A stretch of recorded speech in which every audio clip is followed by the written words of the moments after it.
Can you read? Good. Then you can read The Adventures of Chino and Homeboy. You could read it at home, on your lunch break, in the bathroom. Don't lie. You know you do that. You could read it on a long flight. The kind where you've already finished the movie, eaten the tiny pretzels, and the stranger next to you is sleeping on your shoulder, drooling. You could read it in line, at the DMV, at your cousin's wedding, or hiding from your boss in the supply closet. Anywhere you can hold a book, you can hold this one. And once you start, you'll probably forget to put it down. The Adventures of Chino and Homeboy, available on Amazon. The link is in the show notes. Bring snacks.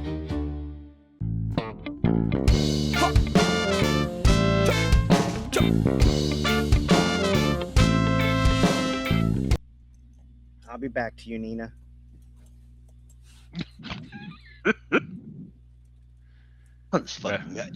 That's your cue. Start the problem. Start the clock. I say your homeboy. What? I say your homeboy. What? Load the clip and pull the trigger. It's called a magazine, by the way. Blammo! Orale! What's up, homies? Welcome to the Chino and Homeboy podcast. It is another sacrilegious Sunday, and you know what we are gonna fucking do. We're gonna piss you off. We're gonna offend you, and we're gonna make you laugh. Case in point, Homeboy. Have you been watching more Nina Hartley porn lately? Yes. I can tell because your voice is really husky and deep, like your balls just dropped when you said when you replied to H8JNZ's. So I can tell. I want to know why you going trying to relive my childhood. It's never too Turnstile. We in a turnstile, remember? Shouldn't you be going back and watching the porn folks you grew up on? Why? Nostalgia. He's already seen them. You see him again. Who, like Alicia Class? I don't know who that is. Sasha Grey? Alicia Class is a needle queen. Sasha Grey wasn't your fucking childhood, my nigga. You was an adult. Tia Carrere? Okay, she was probably a part of your childhood. Not Julia Ann. What's her bucket? Bang Donald Trump? Stormy Daniels? You know, I've never watched any of her porn. Jenna Jameson? Ginger Lynn. Never watched hers either. Ginger Lynn, yeah, I remember Ginger Lynn. Ginger Lynn, hey. Didn't she date Charlie Sheen? Raven Ness, yes, he did. Oh, you want to see some shit? 40 years. No, hold on. You want to see some shit? See her and Nina Hartley going at I think I have seen that one. In old age. Oh, no, I haven't seen that one yet. Ginger Lynn is still active? I think so. Yeah. Well, I mean, like, she's made stuff in the 2000s at least. All right, let me tell you why I'm getting into Nina Hartley, all right? Okay. Sooner or later, my ass is going to end up in a home. All right? And I got to start getting comfortable with grannies I like to fuck, okay? And I'm starting now. Hey, what I tell you? What I tell you in the pre-show? You ain't got to worry about that shit. What are you talking about? Because when that happens, by the time you fucking reach 80, you're going to be so goddamn baller, man, you can pay for pussy. Not that you would, but they'll come to you because you got cash. There ain't an old timers day for aging prostitutes, homie. And you know what? We're gonna fucking make one. We're gonna make one. And I gotta tell you, old free range pussy. You know, start getting real slim pickings. Look. All I'm saying is, like I said, I'm not saying you're gonna pay for the pussy. I'm just saying that you're gonna have so much goddamn money that they're gonna come to you. It doesn't mean you're gonna bam. That's what I'm saying. But anyway, continue. You know, cause I ain't gonna be no Chuck whatever the fuck that Patriots coach. You know, pretending like some 24-year-old loves me for me. Chuck? You talking about Bill Belichick? Yeah. No, that's the owner of the football team. No, that's Robert Kraft. Bill Belichick is the current coach of the North Carolina Tar Heels. No. Who's the old motherfucker? Hold on, did you say North Carolina tardigrades? Tar Heels. Oh, I thought you said tardigrades. I'm like, that's a badass name. No, we're talking about no, isn't it Bill Belichick, the owner of the Cowboys, has that No, young ass he No, girlfriend? that's he Jerry was the head Jones. coach That's of- Jerry he was the Jones. head coach of the Patriots during the Tom Brady era. Oh, Yeah, that's Bill I don't know Belichick. nothing about that. That's Bill Yeah. Belichick. He is now the coach for the North Carolina Tar Heels. Yeah, I was accidentally gonna say Gary Vaynerchuk, and I'm like, no, that's not right. Don't you dare. That's another fucking national treasure. God damn it. Don't you fucking besmirch his name.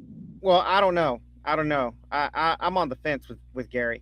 Yeah, me too. I used to be all into him, but now I'm on the fence. Yeah, same here. And I haven't seen him in years now. Like, Yeah, he yeah. melted away from my stream. Mr. Social Media vanished. Yep, he doesn't pop up on my Instagram anymore Right. either. Like I this guess nigga. he finally realized work-life balance. Yeah, I was His wife like, his wife was like, look, you need to start spending time with me and your goddamn kids instead of all them people on Instagram you don't fucking know. Hold yeah. up. Work-life balance? What's that? You make them millions, you make that fuck you money, you'll find out. Oh, I'm Yeah. on my way, son. We are on our way according to you. That's right. Yes. Fucking right, we're on our way. Watch me pull this shit off. Watch me cook. I'm letting you cook, chef. I mean, you saw, I showed you Have I been videos. bothering you? Have I been up your ass? No, because you No, cook it. you actually haven't. Yes, you actually haven't, and I appreciate that. But I showed you video of, it coming online. Yes. It's Yeah. alive. It's alive. It's alive. It's fucking alive, bro. And you know what? Yeah, go ahead. No. Go ahead. Finish. I was just gonna say this is just a sliver of the fucking, grand idea that I have. And dude, when I say I'm fucking Tony Stark without no money, I am Tony Stark. I can pull this off. I'm looking at it. I'm thinking about it every day. Bro, we're there. Just let me cook some more. Let me Right. season this motherfucker. So, speaking of which, the Space Adventures of Chino and Homeboy is on sale at Amazon right now. Ooh. You can buy both volumes 1 and 2. That's right. Get Christmas presents for your peoples now, because it takes Mhm. about three days for that shit to get from Las Vegas to wherever it is you're sending it. Yeah. I gotta say, seeing the covers of the Space Adventures, it's like I'm compelled to buy it. I'm just looking at the cover. I'm like, okay, there's a fucking Han Solo. There's number 2 Riker. There's a Cholo in there. You know what I mean? Like, and then you got Bigfoot in the back. I'm like, okay, what kind of shit is this? Sasquatch with shades. Yeah, like, come on. If that doesn't want to make you fucking read, what kind of shenanigans are in this thing that these characters are in here? A fucking perky redhead, all excited and shit. Yeah, like a punk rock chick and Some kind of fucking demon dog. yeah, some kind of. It started off as a duende, by the way, and it's now a demon dog. I mean, they are super We close. tamed it. Hey, who else to tame a fucking demon, a nightmare demon, than Chino, Homeboy, and a fucking Sasquatch? I mean, yeah. If you want to know how that happens, buy the book. Available on Amazon. That's right, because Mexicans know how to get shit done. Fucking right, son. Fucking right. Man, but it's good. Yeah. So, what's on the docket today? 2A all day. 2A. 2A. Oh, All 2A. day. 2A all day. Oh, Second Amendment. Gotcha. What's What you the got for Third us, Amendment? Jones? What's the Third Amendment?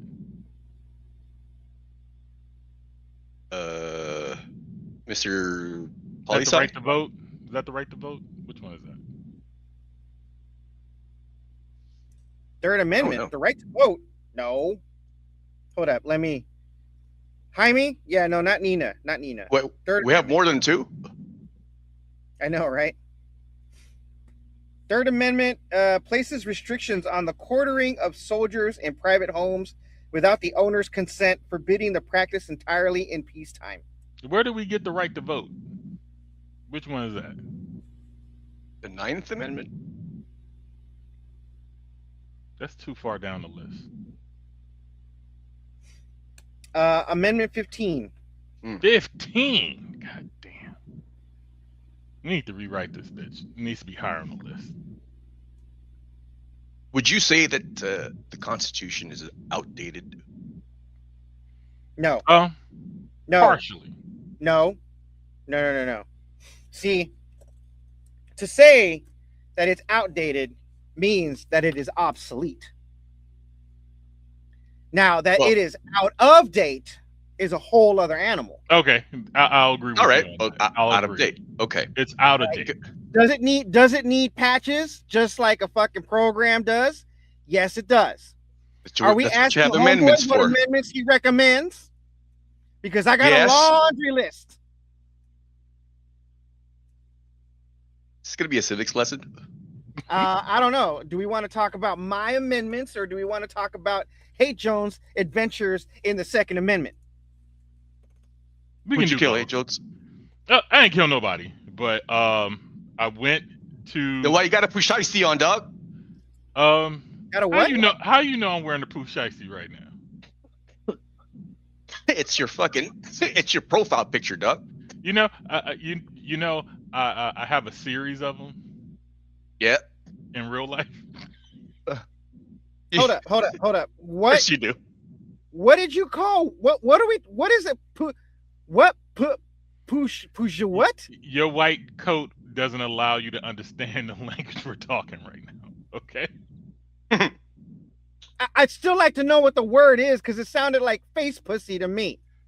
Pooh Shiesty is a rapper, I do believe from Philly or New York or somewhere on the East Coast, and he wore a ski mask, and they call it a Pooh Shiesty.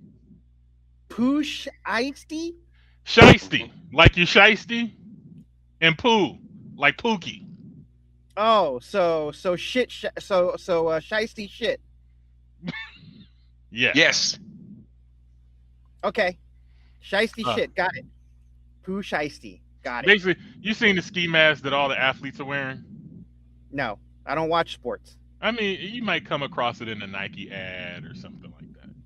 I know what a ski mask looks like. I put it on your tune's face. It's not that kind of ski mask.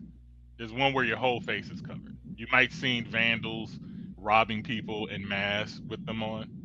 Oh, you know like what they used to call. You know what they used to call, right? Women's stockings. Well, these are from the sports section at your favorite athletic wear company for winter athletes. And you can see through this? No. mesh? No. It completely covers your face. So then why the fuck are you gonna why are you gonna commit crimes in this bitch if you can't see through it? Well, see, you got eyeballs. You said it covered your whole face. Yeah. Yes. And then you put glasses on, like you put glasses on me. So it has 2 eye holes and a mouth hole, or just 2 eye holes? Just 2 eye holes.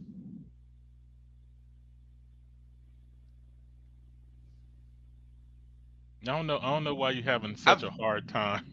You know what? I've never experienced Homeboy so confounded. Yeah. Like the man is staggered right now. What'd you do? What'd you do to my friend? Who are you? He's befuddled. Okay. Here's for clarity. This is Pooh Shiesty. Okay. That's him with the mask on, with the Nike thing, but he's actually showing his face. Yeah. You know what that looks like to me? It looks like a balaclava. That's what I said. A balaclava. Yeah. I didn't hear that part. I kept hearing H. Jones talking. Well, to be fair, I kind of stirred because I almost said baklava. So, like, I don't want you thinking. Yeah, I don't want you thinking he's got fucking dessert in his face. Ski mask balaclava. Look at that. Yeah. So technically, it's one of these, one of the thinner ones. you have me in a beanie one that's made like beanie winter fabric. These are very thin, you know. Yeah. Very rayon and everything else. Yeah, so just if you just said balaclava, I would have understood what the fuck you were saying. So this started pre-COVID. And then when COVID hit and we were forced to wear masks, this shit exploded. And now everybody's fucking wearing them. Still. Yeah, including ICE. Yeah, including ICE. Yeah. Can't stop, won't stop. So, it's been an adventure trying to become 2A over the holiday. So you've decided to exercise your Second Amendment right.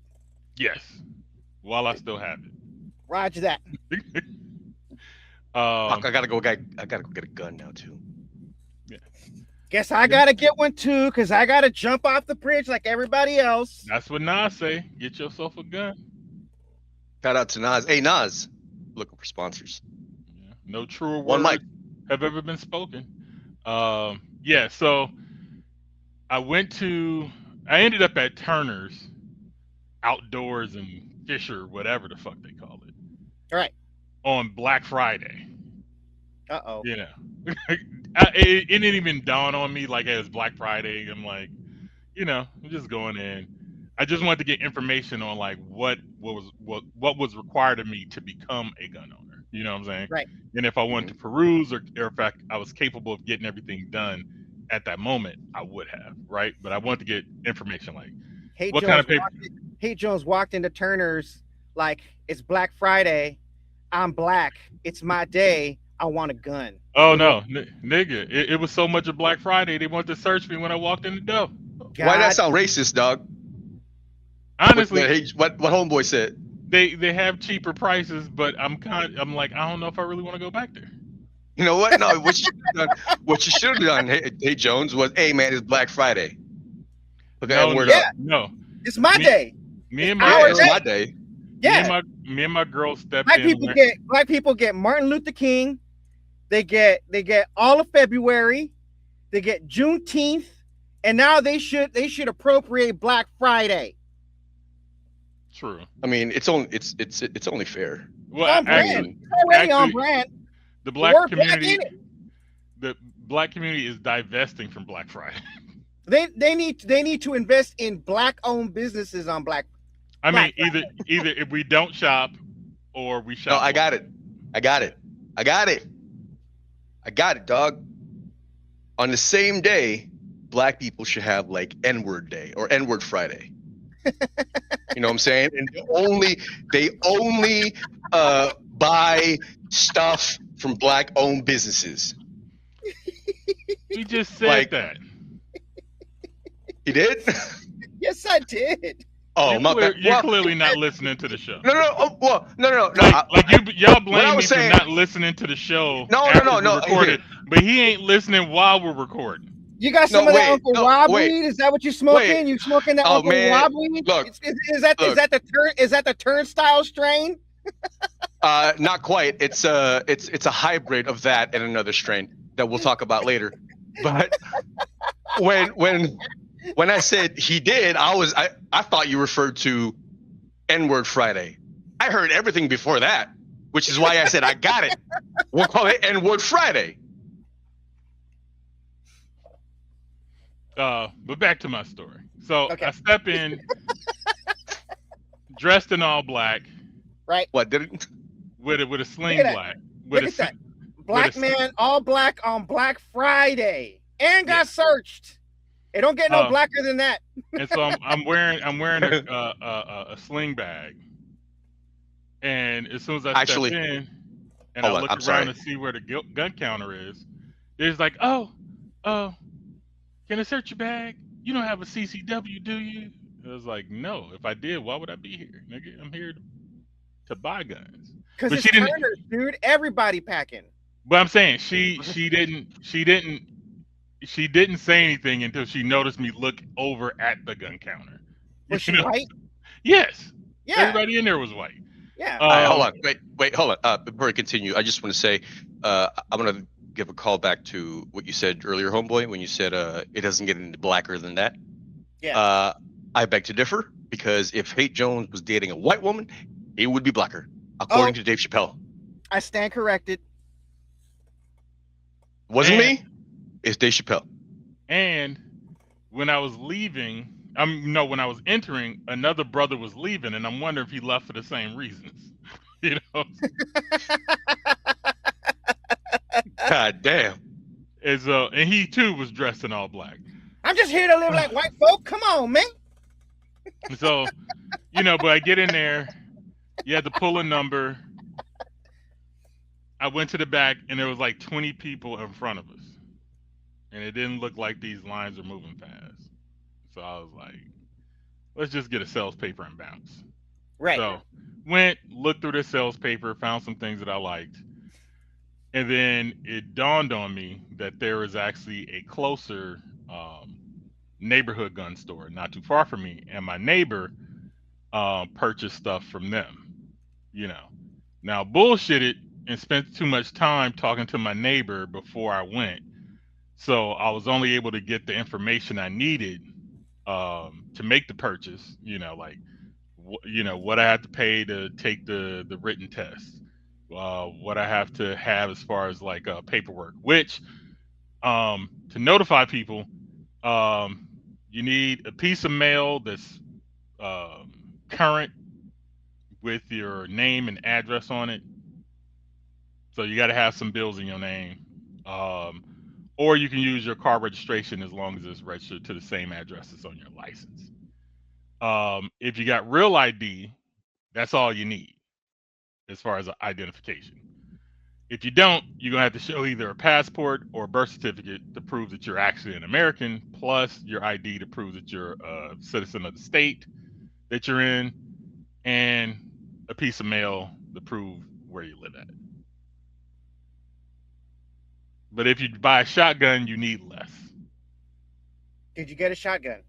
No, that's next on my list because the shotgun I want is expensive, more expensive than the gun I bought. Roger that. So what did you get? Yeah.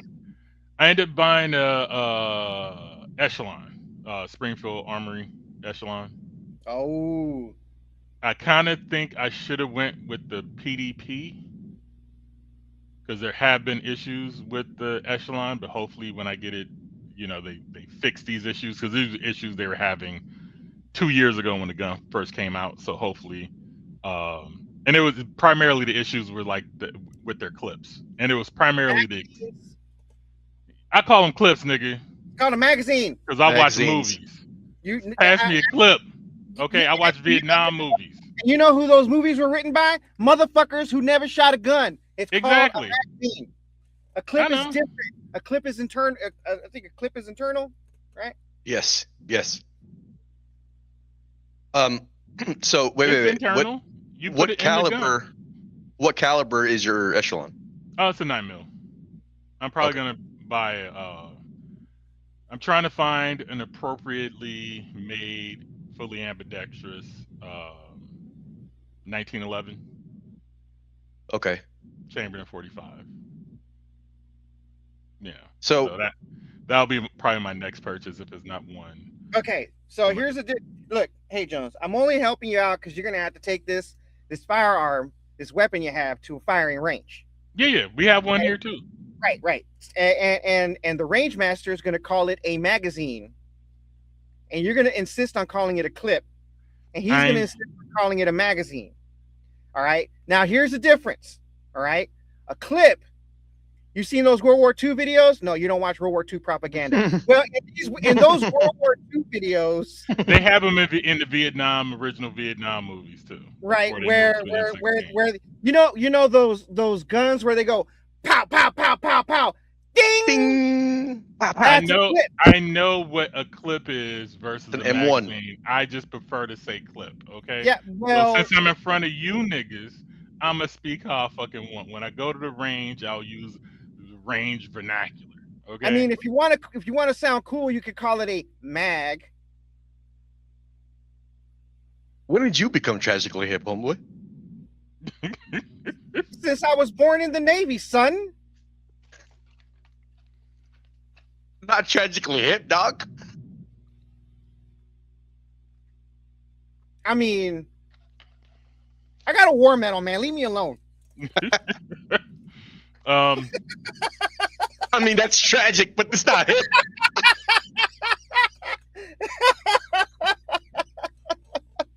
I've seen Iraq. Now, here's the deal. Now, here's the difference between Turner's and Ammo Brothers. One, Brothers is in the name, so I thought I was welcome before I even got there. Two, I walk in. Love it. There was no fucking search, and I was wearing the exact same shit.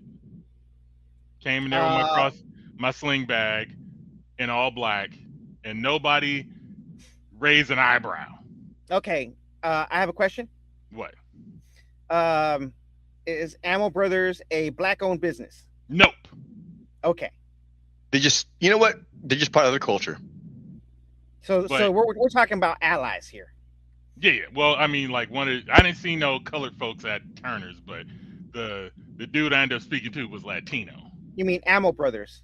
Ammo Brothers, yeah. Ammo Okay. Bros, yeah. Yeah. So came in, eventually got to talk to him. It was too near closing, so I didn't want to waste his time taking the test and everything else. So I was like, I'll come back the next day. Came back the next day, ran into him again. He took me through the whole process. The whole process took about 2 fucking hours. Right.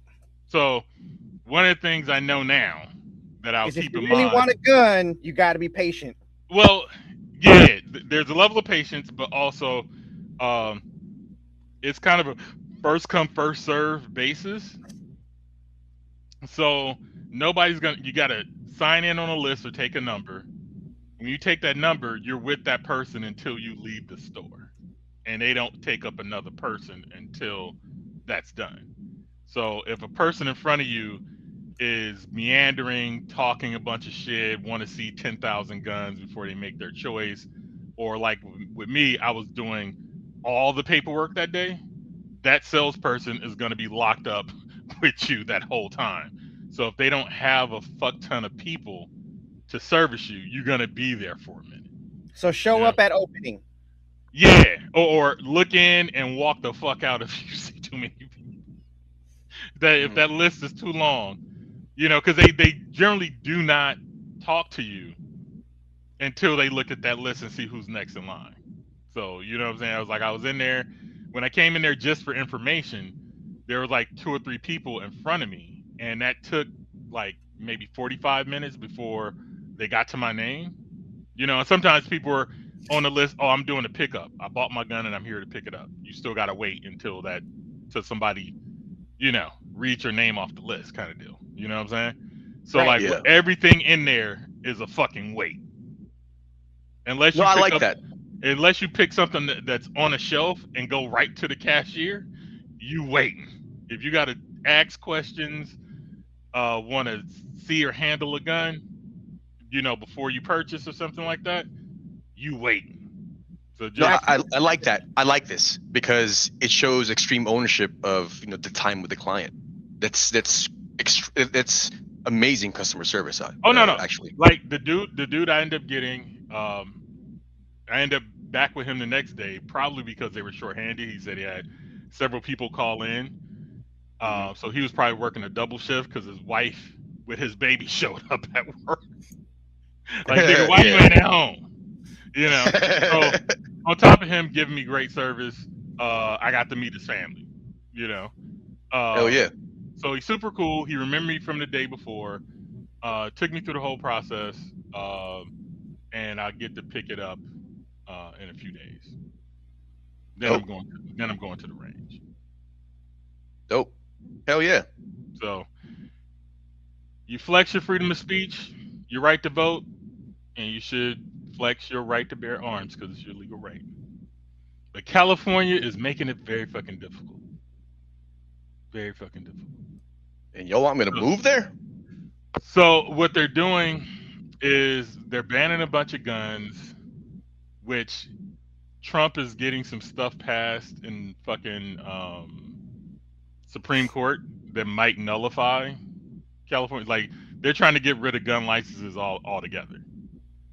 Because I know in some states, all you gotta do is just show state ID and you can buy whatever the fuck you want with a background test. I mean, background check. You don't even have to take a written test. You know, I think in Illinois, if you have state ID and no criminal background history, you go in there and buy whatever the fuck you want, and all you do is a background check and a waiting period. Yeah. So. Yeah, I think here in Nevada it's the same. Like there's a waiting period. Yeah. So California does not have that. You take a 30-question test. I think like 10 of them are true and false, and the rest are multiple choice. Fairly easy. You get to miss 7. I missed 2, and that's only because I misread them. Hold up. I don't like that.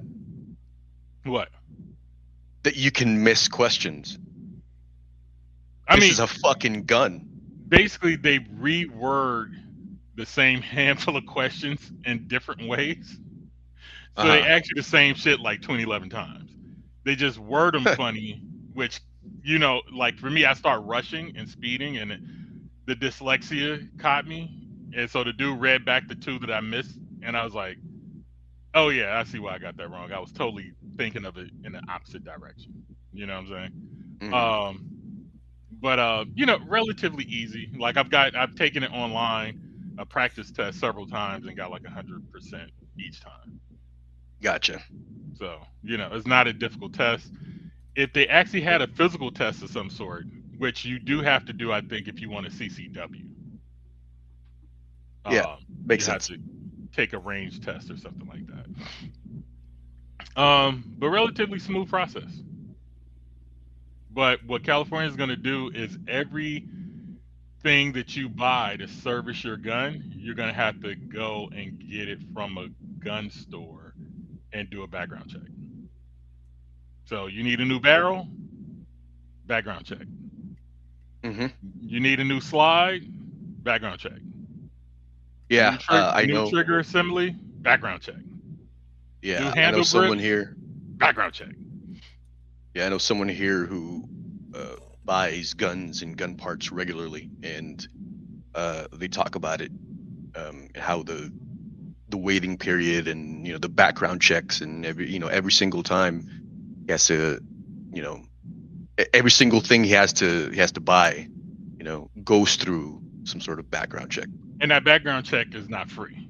So that's some money on top. So like, I think I paid. So there's like some excise tax that you pay but then get back. You know, looking at the receipt. Mm-hmm. And I'm like, the gun was supposed to be $550, but by the time I was done, it was like $720 with all the stuff that went in. And that's not counting the $25 to take the gun test. You know what I'm saying? So I was like, man, I came in here thinking I was paying $500 and ended up paying $700. So if I would have bought the gun at $600, which is its regular retail price, I would have been $200 even more. Then that'd be almost, you know, $600, $700, $800, almost $1,000. Yeah. So be worried about them prices. There's some hidden fees they ain't telling you about. Yep. It's how they make money, man. Everything's a money grab. No, it'll be easier to factor. You know, I think for the gun community, at least from my end, if everything was factored in price wise, people would like it better, because like whatever price I see, that's what I'm paying you. So I don't need to know what the different little taxes are and all the other shit. Just like everything included, boom, this gun's gonna cost me from you $800. I will get the $800 together. I will give it to you. You know what I'm saying? Versus you say it's 500, and I go in there with 500 and a little bit for the taxes, but then there's these other fees that are attached. You know, because there's 2 taxes. I think I overheard him saying there's like state tax, and then there's an excise tax, which I don't know what the fuck that means. But they take it and then they give it back to you. So it's weird, because I had my girl do all the calculations on my fucking receipt. And she's like, no, they gave it back to you. So everything's right. But you got taxes, and then you have the the background check stuff, which is about $30-some. So if you're gonna buy shit, buy in bulk so that you only have to do one background check. If you come back the next day for a different thing, another background check and another wait. I mean, that's great and all, but not everyone's balling currently, like you, H. No, I'm just saying, because you're gonna run yourself broke with background check fees. But yeah, all that shit for California is gonna start January 1st, I think. So they're banning Glocks, so you can't sell Glocks that can be converted to a machine gun with the Glock switch. So they ban everything that can fit a switch. Glock has made a new Glock that supposedly can't be converted, and somebody just showed on the internet that you can convert it. So I don't know what's gonna happen with that, So all these guns go on and off the California registry like every year, it seems. Sounds like a pain in the ass. It is for the people who are really into this shit. They kind of hate it, but I think the Democratic side is moving toward a gunless California. Is their goal? It's their goal. Guns are dangerous, I guess. So are fucking cars. Well, yeah. So are these goddamn hands. What the fuck are you trying to say, California? You're gonna be nubs in the future. That's all. Shit. I was talking to somebody, and I was just like, Americans just don't have the mentality for not having them. You know what I'm saying? It would be different if it was a will of the people. Like when they did when they had some mass shootings in Australia and they changed their laws and a lot of their guns got given up, the majority of the people in Australia seem to be down with that law being passed, right? So the will of the people was, yeah, we need less guns in our society. So it works over there to have less guns and stricter laws about what you can get. Over here, not so much. Yeah, it's and Americans love their guns, don't they? Yeah. But we talk about guns and tyranny, right? Mm-hmm. Well, I was watching. I think it was in some open carry state, right? And it had a ICE protest that was starting to get a little violent, and dudes who were open and carry showed up, and all of a sudden, all that shit chilled the fuck out. Yeah. You know what I'm saying? Like every time I've seen in an open carry state an ICE interaction, and the open carry state person was there open carrying, all of a sudden ICE was like, "I'ma chill." You know what I'm saying? Smoke. Yeah, they don't. So like, no, we might not be able to go up against the military, right? Mm-hmm. But if your local police or federal agency started to get a little tyrannical, having 2A'ers in that space will help things not go over as well. You know what I'm saying? No, I get it. I mean, to be sure, the Second Amendment has its uses. Case in point, like you just illustrated. Yeah. But I would agree with you that we don't have the mentality or even the emotional wherewithal to, be armed in the current state that we're in. Because we live in a space where we tell people never to trust the government. So if that's the case, then I gotta keep a gun. And unlike other countries where they're largely homogenous, at least historically, like Japan, like Australia. Yeah. Australia, they killed off most of the natives, and it's mostly white. And they got that's not what I referred to, but okay. And they got some imports here and there, but the white folks primarily believe their government is there to help them in some capacity. When you look at Japan, they don't really have access to guns like that, but their government, they believe their government cares about them. You know what I'm saying? Right. Yeah. But us being from a capitalist society, which is all about exploitation, you can't trust that your government really cares about you. Where in other spaces, you can kind of believe it because they are you. You know what I'm saying? Like they have Okay, different so motivations than the what we have in America, or could. question, man, I had a question. It had something to do with the second to the last thing that you said. I'm so high, I forgot. I forgot, but I'm just dyslexic. Yeah, and you just said it too. So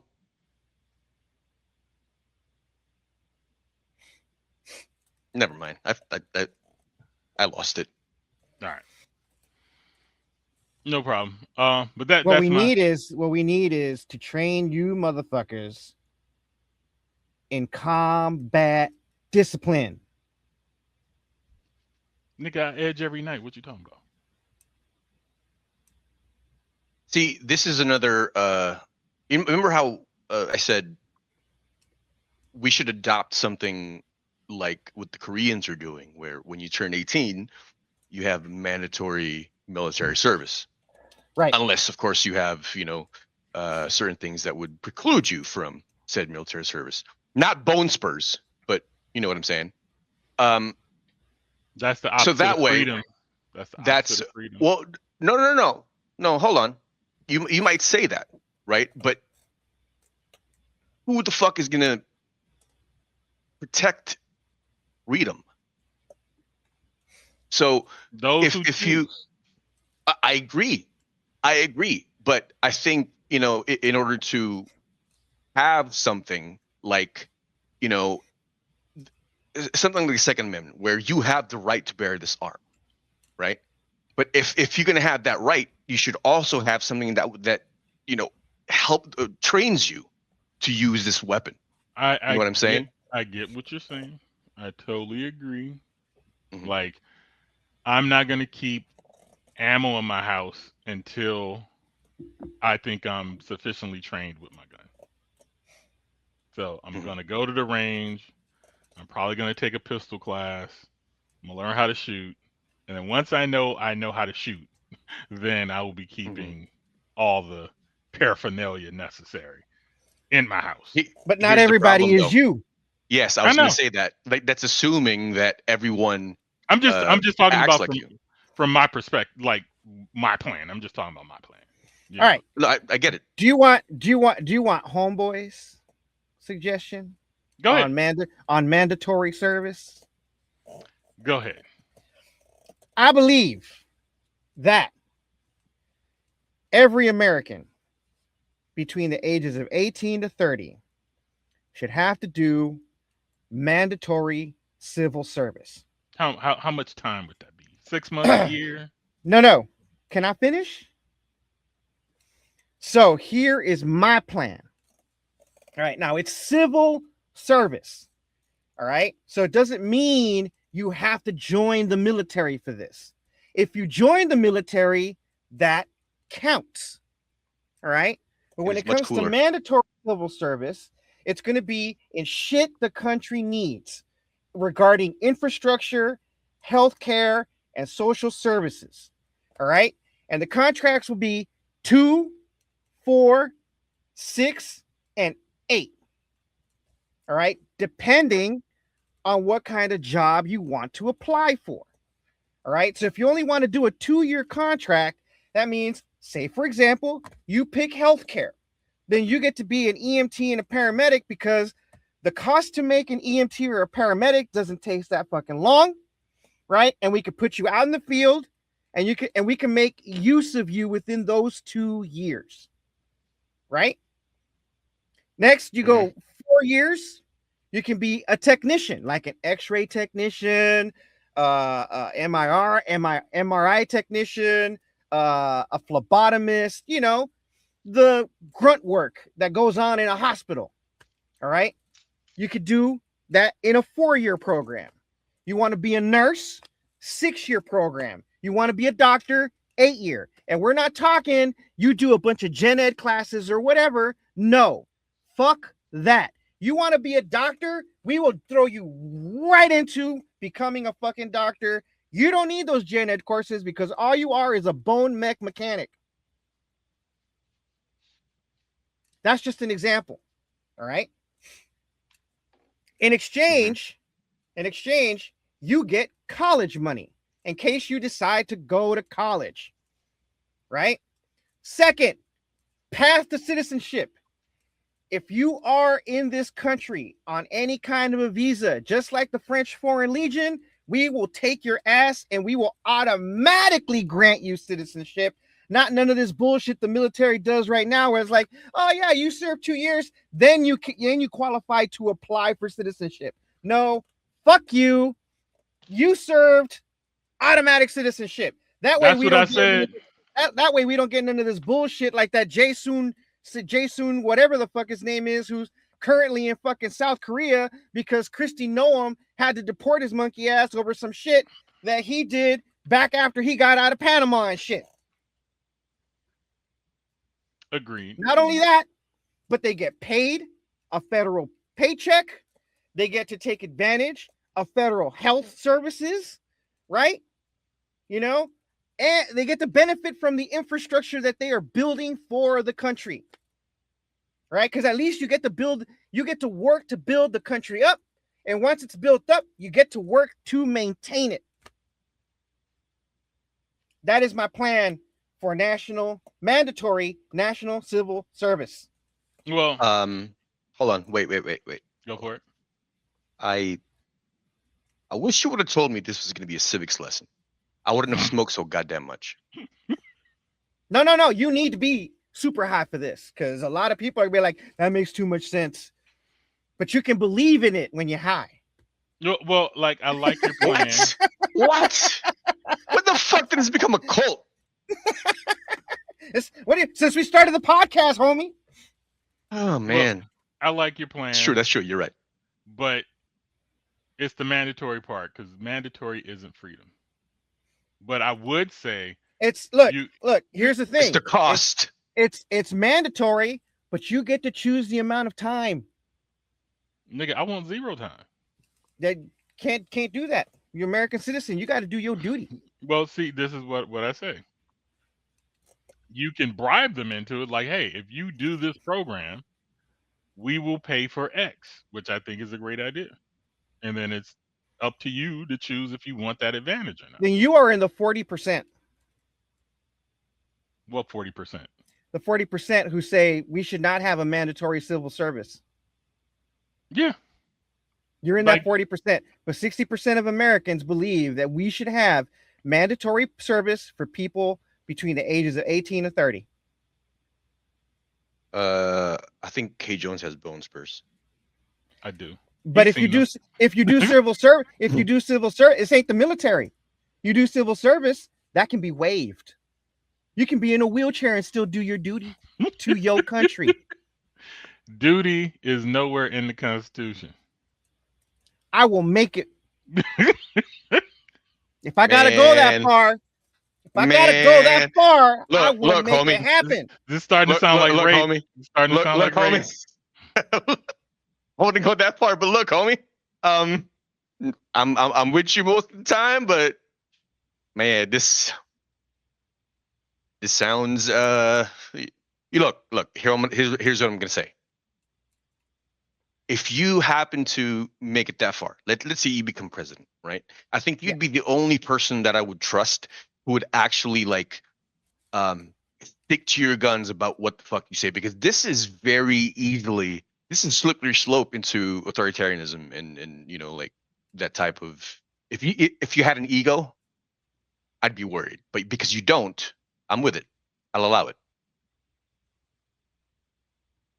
Yeah, well, that's my whole thing. It's just like the whole premise of America is free to do what you want. So if you can incentivize people to do it, but you can't mandate that people do it. I think that's shit. That's fucking bullshit. What you just said is bullshit. It's real. No, it's bullshit. It's the opposite of free. Bullshit. It's bullshit. It's not the opposite of free. You are not free. That it's the opposite of. You got a social security number? Yeah. You ain't free. You are property of the United States, son. Look, the rules. What does the rules say? They ain't the rules. The rights. What does the right say? What the government giveth, the government can taketh away. That's called prison.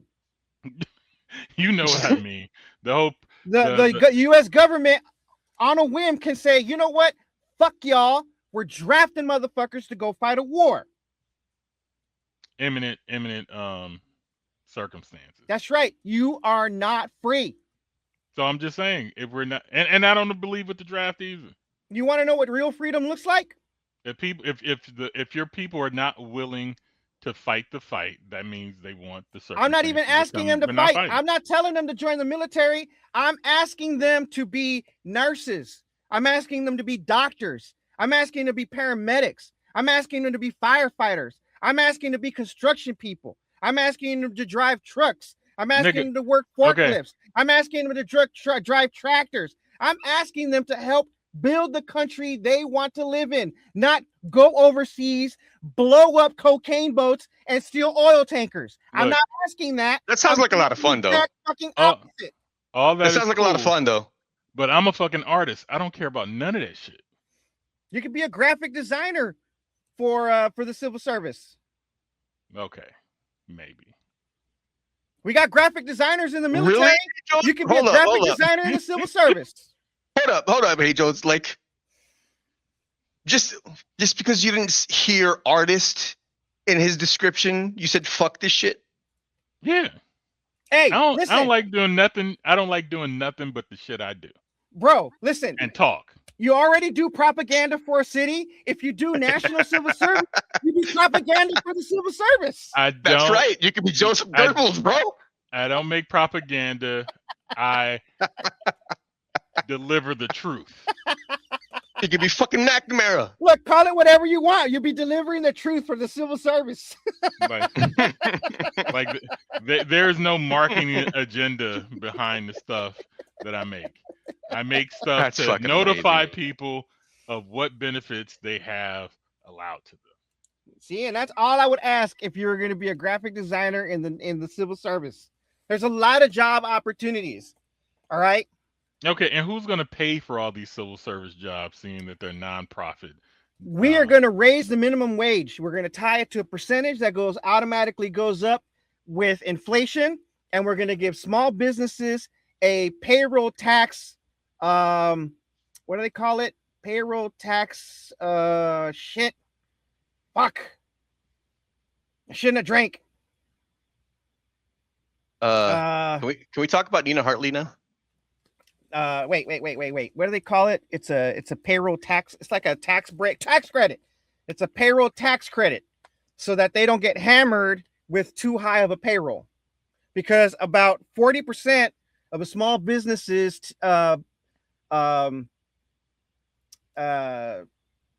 profits or gross goes to payroll. And if they don't have to pay that payroll tax, then the small business can use that money to invest on quality service and product.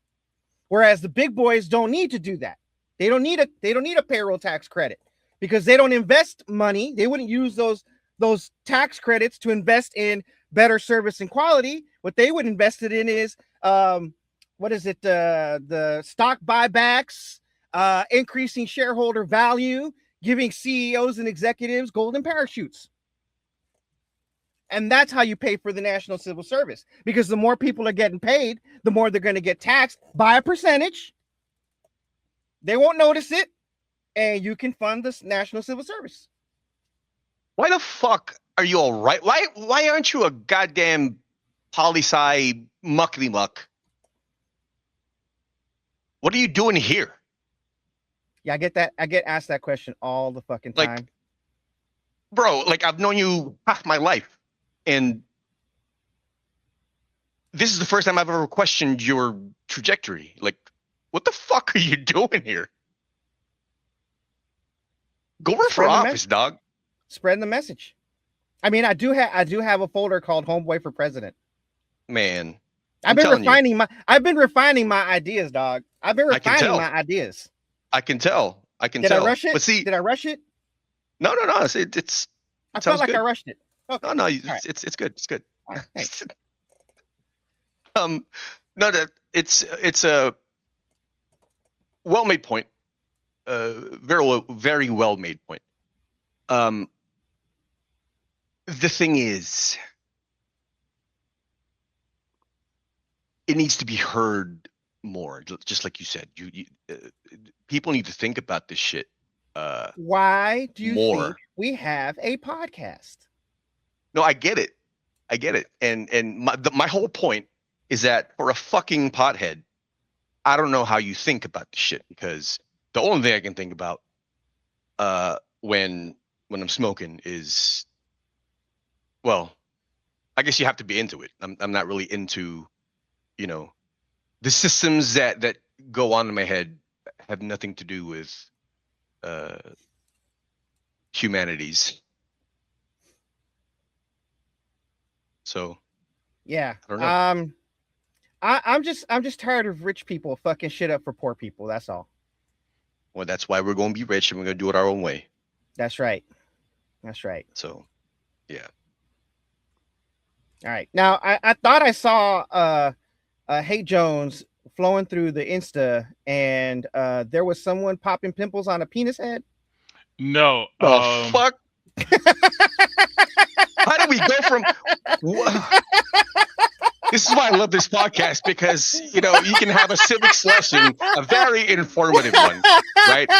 It's a vagina. A lucid fucking illustration of how a proper government could work. And next thing you know, you got fucking penis heads with pimples and vaginas. No, this is, well, I thought it was a vagina too. That's why I put it in the folder, but I didn't look hard enough because I was at work, so I didn't want to, somebody to walk behind me and see me looking at something wildly inappropriate. Oh, those are lips, though. Those are lips, but they're the lips on the face, okay. not the vagina. But it is watery. Hold on. I just want to say, I can't see the fucking screen. All right. So I don't know what this person looks like. I don't know what the fuck is on the screen. It's too close. You don't even know what this person looks like. But look, it's too damn close. I was just gonna say, like, if you can't tell if it's the upper lips or the lower lips, like, what the fuck does this person look like? You can't tell. It's super close up of the upper lip of a woman threading her mustache area.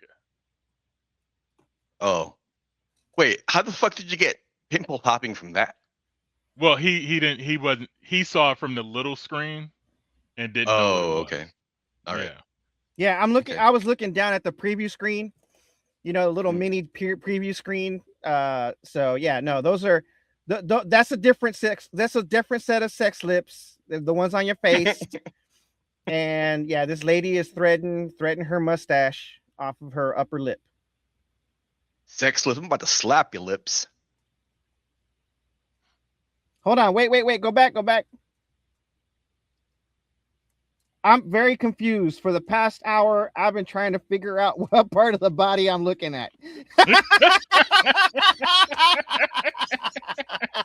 God damn it. Now I have to get up. Thank you, Jay Cortez, 1972. Shout out to you. What is it? What's going on? What's on the screen? I'm rolling up. All right. I'm gonna text you a screenshot. Will that work? Yes. Okay. Yes, please. I want to laugh too. God. Laughing's my favorite. That's amazing. Let me take this picture real quick. The anticipation is killing me. I hope it lasts. Oh my God. I wish I knew what it said in Thai. It looks like Thai. No, that is not Thai. That is Lao? I think this is, what is this shit? It looks like one of the fonts I work with. Burma? No, this might be Farsi or something like that. Farsi? Yeah. Yeah, it is Farsi. Yeah, because it's up here. This person who's commenting. Right here. Yep. I work with this all day. Can't read it, but I know when I see it. I get it. Nah. Okay, I see it. I see the picture. It looks like a nose to me. Well, yeah. No, when I put it back up, I realized it was an upper lip because I saw the person's nose. Yeah. Okay. Yeah. The hardy har. Okay. Jesus or Tarantino? Oh, Where we Jesus go first. Because Jesus we said we had a homework assignment set for us at the end of last show. Yes. So we got to do Jesus, Cristo, and Apocalypto. And I'm going to say here that Apocalypto is a far more superior movie than this trash dumpster called fucking Passion of the Christ. Okay. All right. That movie is trash. Right. Fucking Gladiator. And I hate fucking the Gladiator movies. It's better than this shit. Gladiator make you cry? It nearly took a tear out of your eye? No. But I felt it to be more authentic, like as far as like the set pieces and everything else. Yeah. Right? Like I'm watching this movie and they clearly made this movie in Palestine. Did you watch it in English? No, they don't even give you that option. Oh, so you watched it in the original Aramaic language? Yeah, with the fucking subtitles. With Latin and shit, with the subtitles. See, that's why you didn't like it. Yeah, they didn't. I put that dyslexia. I put the options on for the English, and Netflix does not have it. Matter of fact, this is a funny shit. So I have the fucking Fire Stick, right? Yeah. And I'm like, I don't know what services have Passion of the Christ. Yeah. So I hit the button and I was like, Passion of the Christ. Why did shit go to the Netflix app and said update? I was like, what the fuck? And then I didn't do the update, but Netflix actually had, like, it was glitching. Like I had to talk to the fucking machine 2 or 3 times before I was at Netflix and realized that Netflix had Passion of the Christ. Right. Fucking crazy. Netflix was like, not for you, heathen. Yeah. But yeah, like there's no character development. What? It's fucking Jesus, dog. What kind of character development do you need? You nigga, I never read the Bible fully. You know what I'm saying? I ain't touched the bitch since I was like in my teenage years. Like junior high school. You know Look, the only thing that you need to know about Jesus as far as character development is that Mary was raped, and they didn't show that part. And he got nailed. That's it. They did show that part. Mary looks like she would be fucking Jesus and not being his mother. Was she 12 when she gave birth to this nigga? We talking about Mary Magdalene or no, Mary his mom? The mother, because the mom is the one who kissed him in it, right? No. Who kissed him when he was hung to the cross? That was wasn't it? That was Mary Magdalene. Who played Mary Magdalene? No. Monica Bellucci. No, that wasn't Monica Bellucci. No, it was, yeah. But it was okay. I didn't see Monica Bellucci naked in this movie. Okay, that is my one gripe. And I know nobody had drawers on, so this should have been easy. That was my one gripe with the movie. The Mormons hadn't made the magic underwear yet, so not yet. This should have been a breeze. Yeah, no. but Jesus was fucking Mary Magdalene. Just so you know, they were beating cheeks. Let me see. So the movie starts, and they look like they're on the shitty H. Jones actually, I could tell. You know what I'm saying? He took notes. I could tell he took notes. I didn't write shit down. These are all the things I saw. I was like, this is whack. This is whack. This is whack. Well, you know what, H. Jones? I gotta tell you that since even if you haven't picked up the Bible since you were like 7 years old, it hasn't changed. It is still whack. The source material, consider the source material, but continue. But I'm like, so I'm watching this movie, and my expectation from all the fanfare and the bullshit you gave me last week about this movie, I'm supposed to feel about this movie like how I felt when I watched Malcolm X. Right? I should feel how I felt when Denzel dropped that tear in fucking Glory. I felt none of that. Completely I don't know why that flat sounds racist. during the whole fucking movie. Because the inconsistencies of the makeup, the actors, the set pieces drove me fucking insane. And it wasn't until like the very, very end. And I was just like, okay, I can see how somebody enduring the bullshit to the degree that he did while speaking his truths about him being Jesus, God's son, might convert some people similar to like a George Floyd situation, right? You see some heinous thing happening by the powers that be, and then you turn on the powers that be to some degree, right?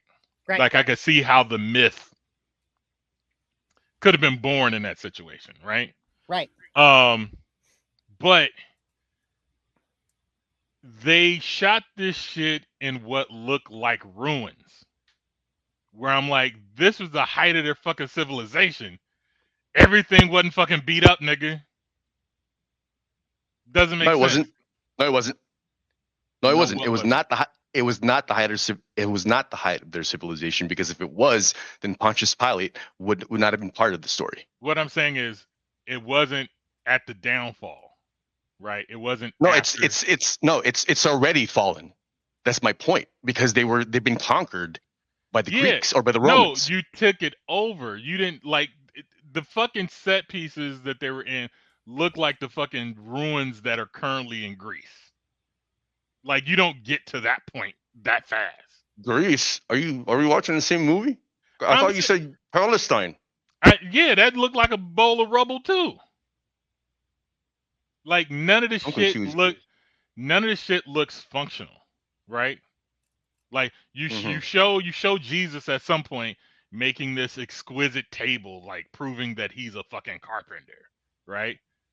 And then I'm there's like, your character development right there. Where's this fucking exquisite table gonna go in this city of rubble?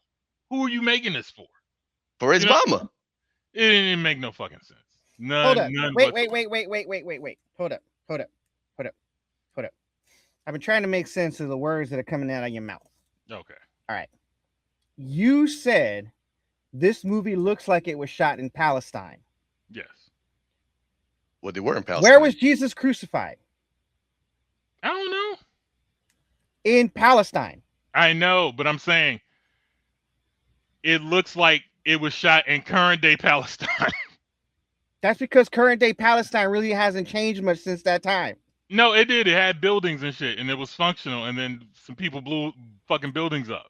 All right, and some historical areas. What I'm saying is the pictures, like, okay, Jesus is up on the mound, right? And then when you look over to the mountain behind him, you see these cave houses that look distraught.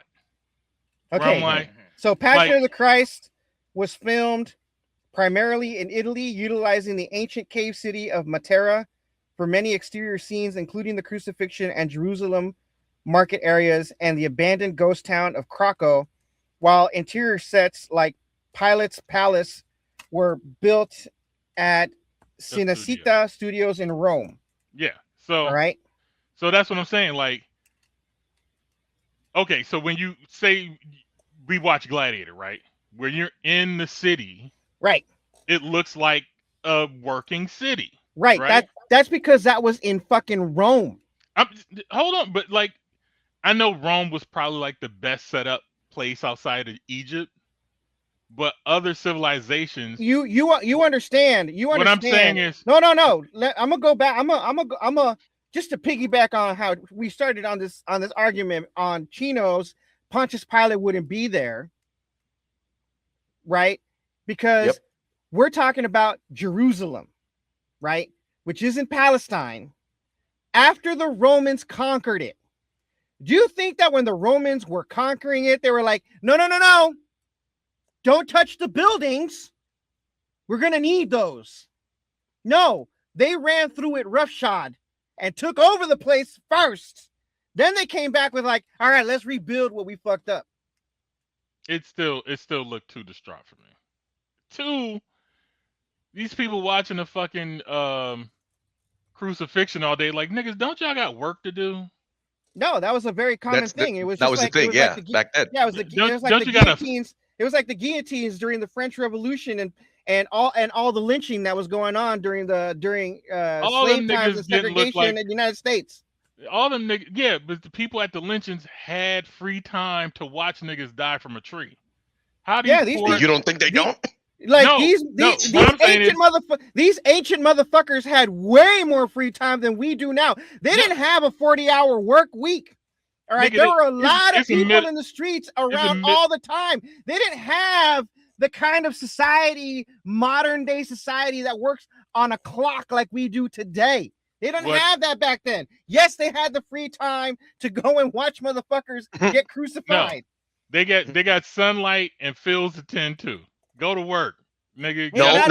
Wait, man. Yes, exactly. This is not a hunter-gatherer society. You know this, and they're agricultural. There's a reason why there's a settlement there. There's a reason why the civilization started there, is because they figured out agriculture. So yes, they might have fields to tend, but not everybody is doing that. You know, there's commerce going on, but not everybody is doing commerce. They're looking for something to do. They're looking for something to steal. There's a lot of free time with these. That's what I'm saying. They should be trying to get some food for their mouth. Instead, you watch a nigga die. And you're making it sound like everybody was there. Nah, dog. Nah, it's just like the riots that happened here in LA. There were people who happened to be off that day and be like, you know what? I'm gonna go watch the latest crucifixion. Okay, so let me move to my next complaint. Okay. I can see where this is going. All right. I love it. I fucking love it. The group of people that they had watching this shit seemed too fucking small. So like when you're in the city doesn't feel filled enough to be a city, right? And then when you get to this crucifixion and watching this nigga getting his ass beat, the parade of people don't seem big enough. Like it's like everything's imbalanced. You know what I'm saying? And all that shit. And it just keeps pulling me out the movie and pulling me out the movie and pulling me out the movie. The strongest part that I thought was supposed to like give me the feels is when they bring it. No. When they start the beating, right? Right. So they bring him in, they have him chained up, they put him on the mound, and then they start going through their choices of weapons and shit like that. So I'm like, okay, this is this nigga's Denzel moment. This is the shit, right? And I was like, no, it's not working. Hold up. Actually, you want to continue. Go ahead. I'm sorry. I was like, it's not working. It's not giving me the feels. You know, he's getting beat. Even the Roman soldiers look like gumps. Like totally poor casting. Ain't afraid of none of them niggas. What do you know mean what I'm saying? gumps? They all look like Barney Fifes. They're out of shape soldiers. They didn't look like they ever touched war in their life. They didn't even seem like they were supposed to be like these very not grotesque, but kind of bullyish, you know, asshole, like an asshole cop, right? Tell me you've never been in the military without telling me you've never been in the military. I'm just saying. And look, like, did you expect everyone to be fucking jacked and buff, fucking looking like Arnold? Come on now. I saw a fat Navy SEAL. Look, on active duty. They're not just fat, but they're old. And I know they're fat old policemen, right? But I'm like, this is back when they didn't have cars for you to sit in all day. So none of none of them. Hold on, let me finish my statement. Let me finish my fucking statement. None of these niggas look battle worthy. None of them look like they've been to war. Right. None of them. It's just like, nigga, where's Brad Pitt? What? Hold up now. Like, Okay. Out of all the wanna, fucking Greek movies we've seen, these will be the most lackluster Romans you will ever see in your fucking life. Tell me you haven't bought into the propagandized Eurocentric view of ancient Europe without telling me that you've fallen into the propagandization of the Eurocentric view of European history. Hold on. Hey Jones, if I may introduce a machete to your intellectual thicket, usually it's the other way around. Look, this fuck is your way in, fuck your way out. You know what I'm saying? So this is all right. On the point of these motherfuckers don't look like, they march or fit or whatever. They're not currently at war. They've already conquered the area, right? And they're not marching days upon days on end, miles upon miles. Hold on, wait. This may be a city. But I don't think it's big enough that you would take hours upon hours getting to the other side of town, right? And hold on. If they look like they haven't been to war, they probably haven't, because, like I said, they haven't been to war. Probably. Have you seen war about? Have you seen COs, corrections officers? They're not all fit either. No. And that's what these motherfuckers are. Look, man. I think you've no. You know what? I think he has bought into the propaganda of, like, these motherfuckers are warriors, so they must be built like this ain't Sparta, bro. Hold on. He wants everyone to look like 300. That's what it is. Who rewatched the movie this week? I did. Okay. All them niggas look like your 7th grade teacher with fucking the wackest armor on, and the only thing they're capable of conquering is an underage child's rectum. What's your point? Hold on. Right, exactly. What's your fucking point, H8 Jones? Like, this is, we don't have division. Yes, we don't have Division 1 motherfuckers. This casting is where artistic merit or what is it, artistic license should be put in play. Now, you need to put people that I would actually feel like fearing for that emotion to carry through. Have you seen what ICE agents look like today? Yeah, some of them are fit and some of them are not. Exactly. All these niggas ain't fit. None of them. But what makes them scary? Their weapons. State-sponsored violence. Their authority. I'm just saying. It ain't work for me. Okay, it didn't work for me. I'll give that to you. Okay. All right? It didn't work for you. It didn't work for you because of that. Fine. He wants Brad Pitt. He wants that dude who showed his dick in Prometheus.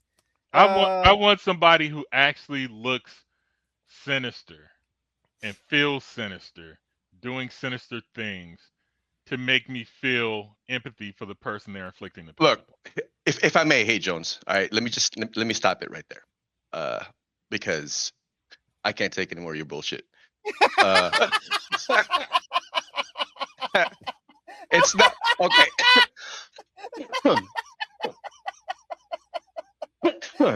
If it's one thing Chino's very passionate about, it's the Bible. Even though he hates everything in it, he is very, very passionate about historical accuracy. Well, I mean, I wasn't gonna come from it from that perspective, but sure, you could look at it that way. But this isn't. I think as far as everything that he did, it was as much as he could accurate. Okay, but I think Mel Gibson's purpose for this movie is, it's this brutal, unflinching descent into the grotesque and the divine.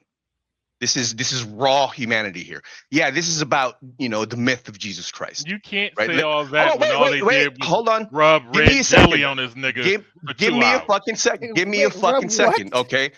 Look, you're looking at this from a cynic's perspective. You're looking at it from you're being No, cynical. I'm Hold saying- on, wait. Let me I'm finish. saying- Let me finish. No, hold on. Let me finish. You said something. I let you need talk. to respond. I need to respond to the claim you just made. No, Uh-huh. I believe the believers of Jesus deserve better. than Why? The shit Because that he gave. why should they? They fucking molest children. What? Why the fuck should? Why? Nigga, choose what side of the fence you on in this thing. I'm on the same side I that thought you we are. were discussing the fucking movie. We are. But see, like I Can we said, get back in the tent? Can we back Yes. in the tent? Back in I'm the in tent. the tent. I'm in the tent. I'm in the tent. He's looking at this from like, hey, what side are you fucking on? No, we're talking about the movie. We're not talking about sides. So this is, like I said, this is raw humanity. We might be looking at, or he might be presenting the myth of Jesus, but this is humanity. And from my perspective, this is less of a movie than it is, a telling of a mythic ordeal. That's it. It's like a meditation on suffering, and it doesn't look away. It doesn't flinch away. Hold on, wait. This isn't, and this is, Gibson here shows he's using raw brutality, almost like form of, it's almost like sacred theater. It makes you confront both.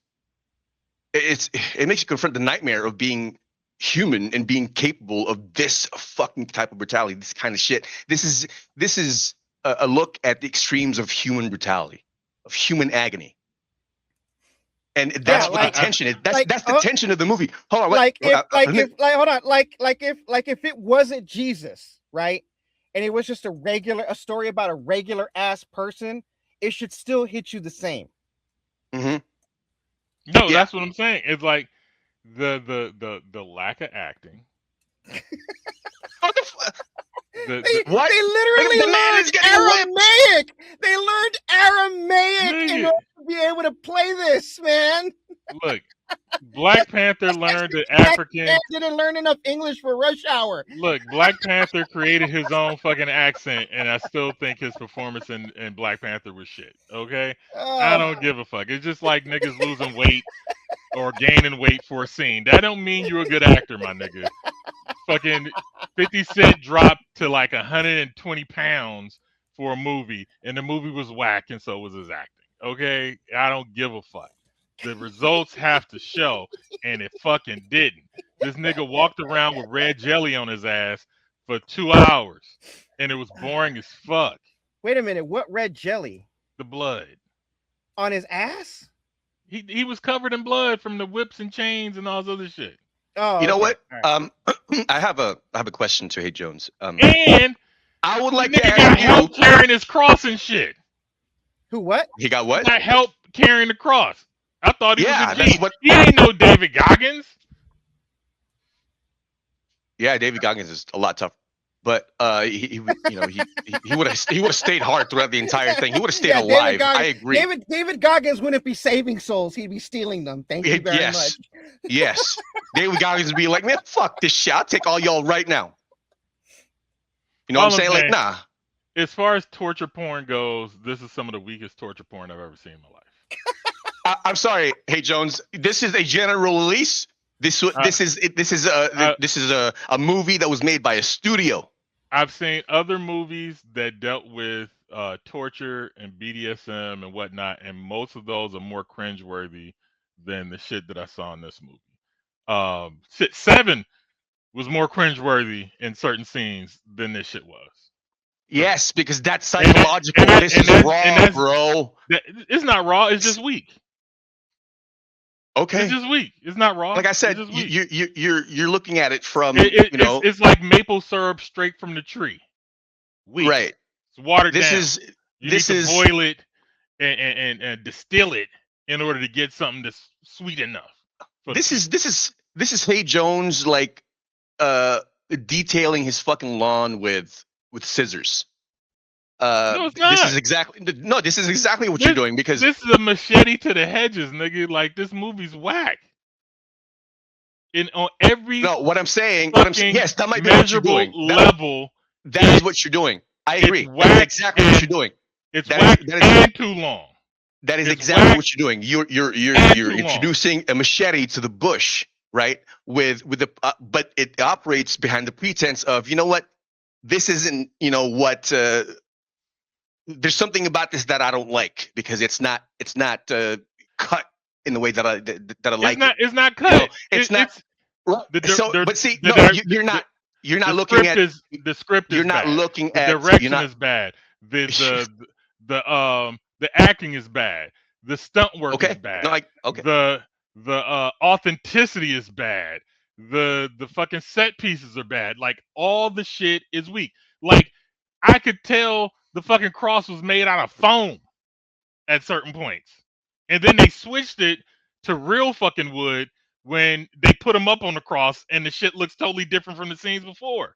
Like, there's a lack of fucking consistency. Even when they nailed him to the fucking cross and they tie his wrists, and I'm like, the weight of his body would pull through his fucking hands and slip out of the fucking ropes you got tied there the way you have them tied. And hold up, wait. Correct me if I'm wrong, but didn't they nail him by the wrists in the movie? No, put it through his hands. It was through his hands. But they kept him tied to the cross. Okay. No, but I'm saying the way that they tied it, right? If you just look at it, his hands, he would, that nail would cut through his hands from the weight of his body. And I've even watched something where there was like, that's the way we've seen Jesus crucified is not the way they would tie people up for crucifixion. It just looks more dramatic that way, and it looked weak to me. You know what I'm saying? There's your creative license. But like, I felt like I'm a little confused. They took the white man's picture of Jesus and just extrapolated this weak ass story for it. Like, that's all I felt the whole fucking movie. I'm confused. You said you want detail, but when they give you detail, no, I'm saying it's a bad detail. Because I'm not. The detail wouldn't work. It's just like if I showed you a muscle car with fucking stone wheels, you wouldn't think it was the fastest fucking car on the planet. Stone wheels? Yeah. Like rocks? Yes. You wouldn't think that was a fast car, would you? No. Even though it's attached to a fucking muscle car. Muscle cars aren't fast. They're fast cars. Okay, a fucking Ferrari or F1 car with stone wheels. You wouldn't think that car was fast. No. You would say, that doesn't work right. Okay, that's all I'm saying. The way the physics of what they were doing doesn't make sense. It was weak. And they should have did better. Now, we're talking about this movie in contrast to Apocalypto, which felt like it had more authenticity. It gave me the feels throughout the whole fucking movie. The visuals were great, felt accurate, felt authentic, all the way through the whole fucking movie. Well, okay. When the nigga got hit with the arrow, I felt that. I didn't think... When the nigga got clubbed in the head and killed, I felt that. Hold on, wait. Hold on. Let me stop you there. I don't remember what we talked about exactly, but... okay. Hold on, wait. Was this supposed to be a compare and contrast, or... This was supposed to be a compare and contrast because the question was, which one was the better Mel Gibson movie? I missed that. I said Apocalypto was better than this piece of shit. Okay. Well, I wouldn't call Passion of the Christ a piece of shit.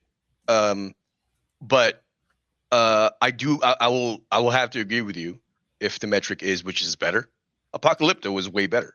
Yeah, But that was the if initial assignment, was to watch both movies and determine which one of those two was the best Mel Gibson movie to put in the top 20 list that we were redoing after Quentin Tarantino completely butchered America.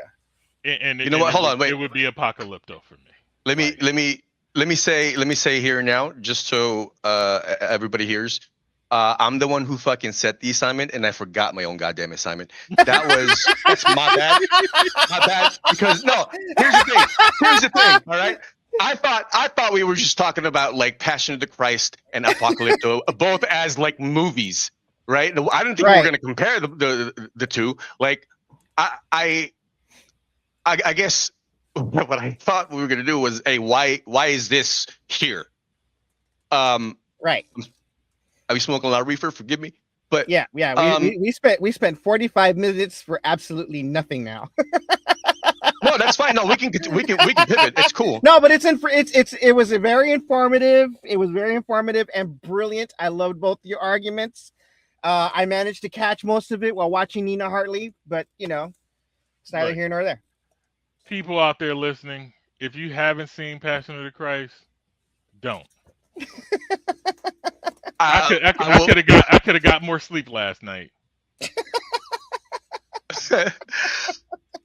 But we appreciate that you did watch it, because now we have a very entertaining podcast. But I will say that I recommend that you watch it, because this is a very good it's commentary on both the grotesque and the divine of the human condition. Nothing divine, nothing grotesque about this movie. Okay. There are better movies that show human suffering. That's more compelling than the bullshit I gave myself to watch. Like this. Man, here we go. YouTube's gonna flag us. What? We can't play a YouTube video? I ain't got the audio. There's no audio, it's just video. No. Play it with the audio. Otherwise, the people listening, This doesn't need words. That's what I'm saying. Yeah, I want to hear. You know what I want to hear? I want to hear the whipping. You want to hear the crack of the whip? That's right. That my white jacket demands it. All right. This is the scene from Glory where Denzel Washington gets his ass whooped. Literally.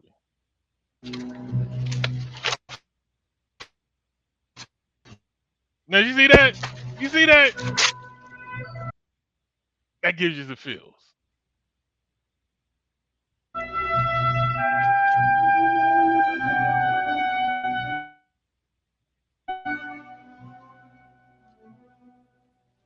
Proceed.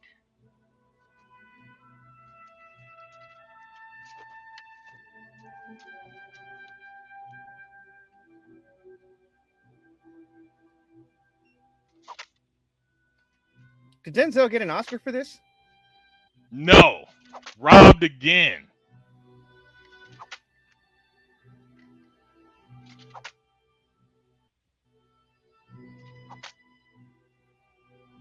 Look at that. Denzel's my Jesus.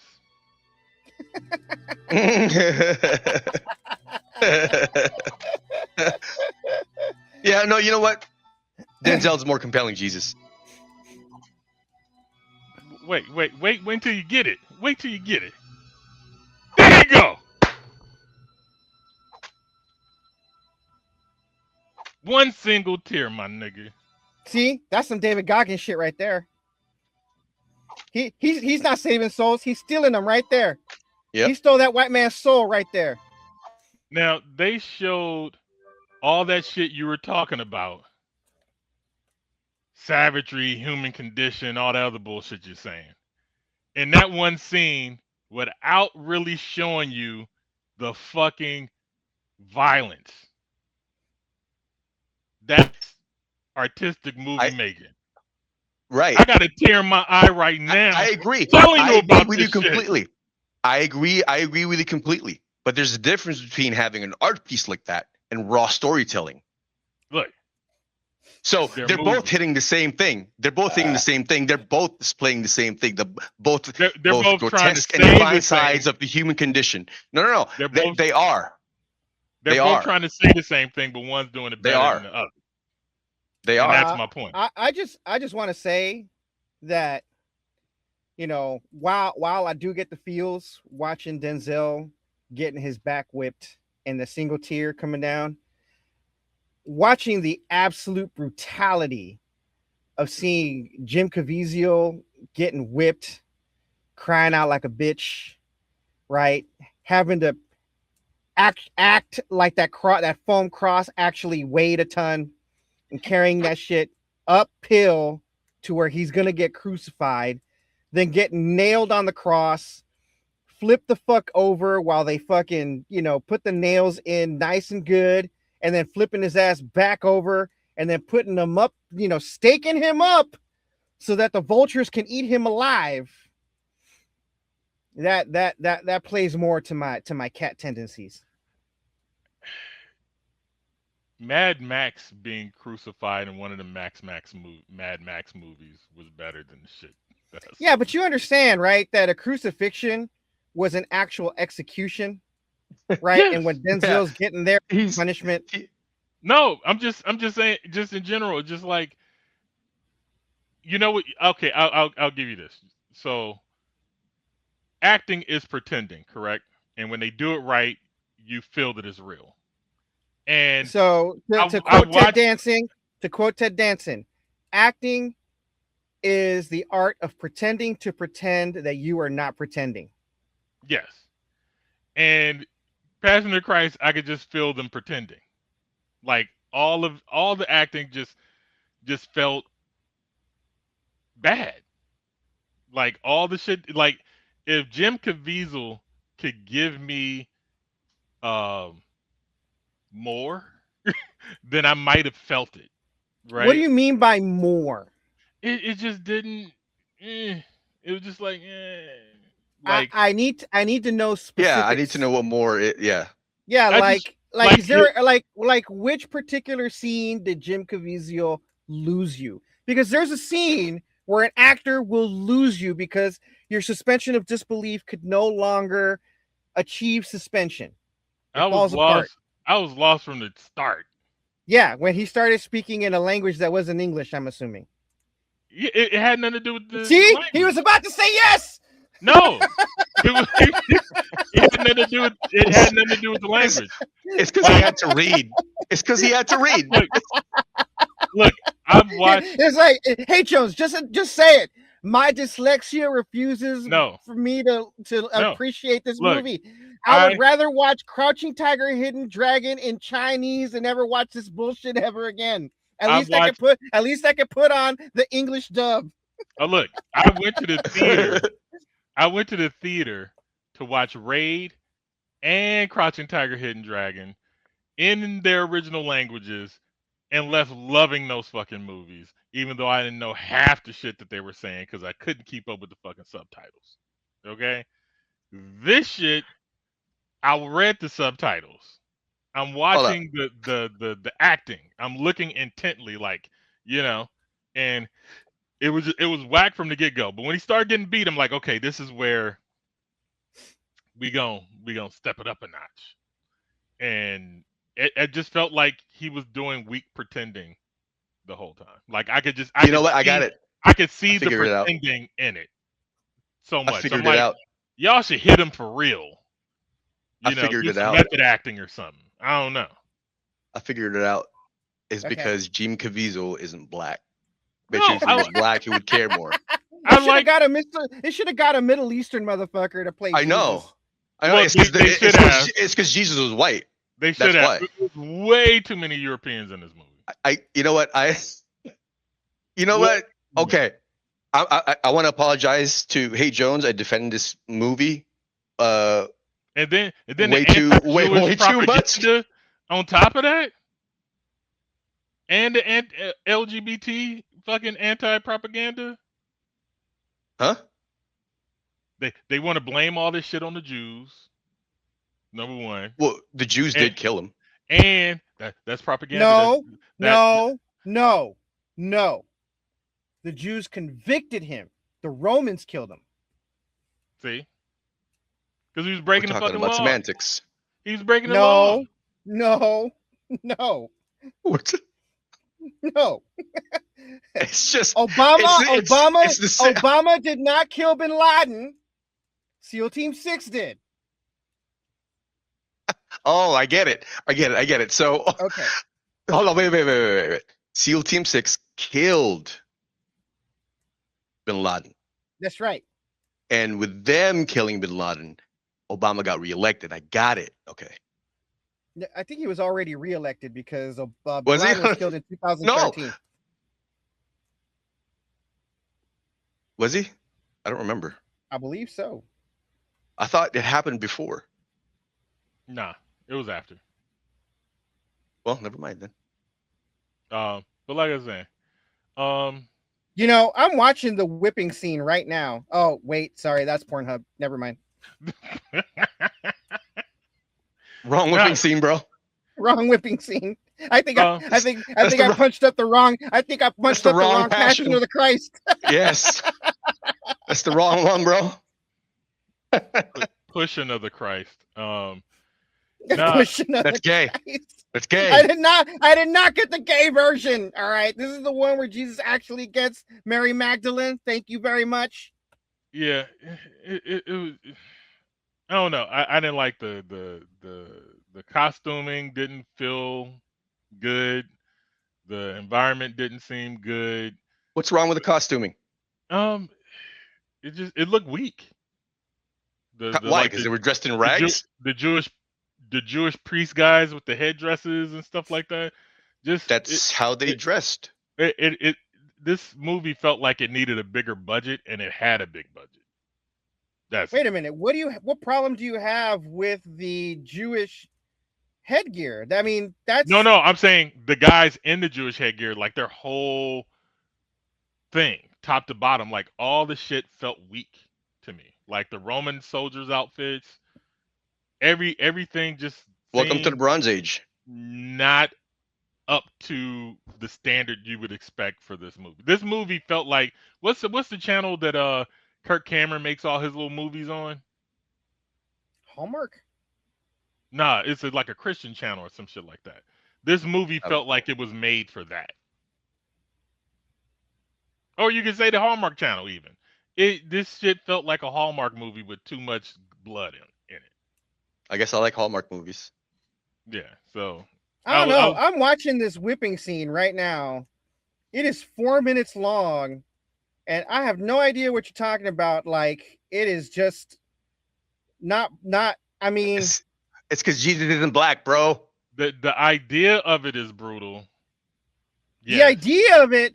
I'm literally watching it. It is brutal as shit, man. His what do you call it? His portrayal of it to me was flat. To you. Yeah. To you. I'm watching this motherfucker getting whipped, and he tried to pull a Denzel, but there's no way you can pull a Denzel. He tried. He did not any of that shit.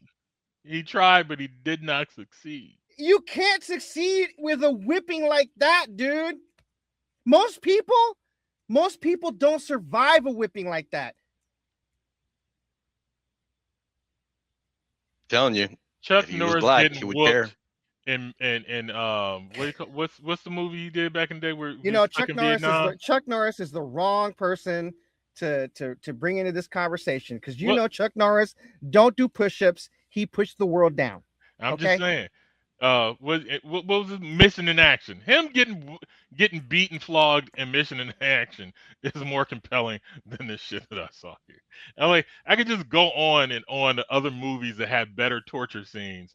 That you are literally seeing the Cat of Nine Tails or whatever the fuck claw whip they had, ripping flesh off his fucking rib cages. I dare Denzel to fucking shed one tear with a Cat of Nine Tails in the goddamn ribs. I think I saw the seeds from the strawberries they made. Did we watch the same jelly, or did you watch an animated version? I think you watched the abridged Netflix version, if such a thing exists. No, it didn't work for me. Apocalypto. I get it. A way more superior film than Passion of the Christ. I By would far, agree with you on this the one. best movie. Fucking like when Homeboy made Apocalypto, it made me feel that he was a good director. And then he makes this shit, and I was like, "You're a horrible filmmaker." He made Passion of the Christ first. No, we went through that, and we decided he didn't. No, he made Passion of the Christ first.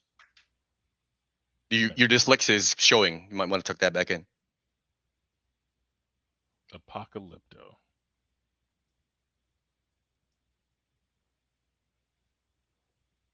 Apocalypto was made in 2006. And Passion of the Christ was in 2004. Okay. All right. You win that one. I'll give it to you. That appears to be right. Well, I guess I'm in the middle of a hit. Man, and did you hear me hold it? Respect my gangster. Yep. I guess please pipe through, son. I guess he learned from his mistakes. What mistakes? I've never been wrong in this No, goddamn I'm talking conversation. Mel Talking Gibson. about Mel Gibson.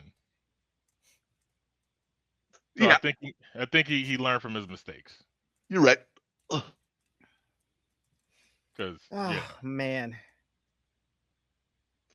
Yeah, but yeah, I'll never watch that movie again. Well, I haven't watched it since, and I didn't watch it again, and I just watched those two scenes where he's getting. Honestly, let me tell you something. Like the whole movie could have just been him getting whipped, carry the cross up, and get nailed to that bitch, and you'd be done. You didn't need all that lead up to that. I can agree with that. Like I don't need the whole final dinner shit. I don't need all of that. Just show me the cat parts. That was the that was the character development that H8JNZ was looking for. But let me just say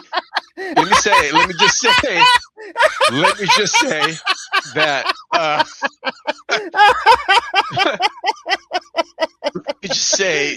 my favorite parts of this movie.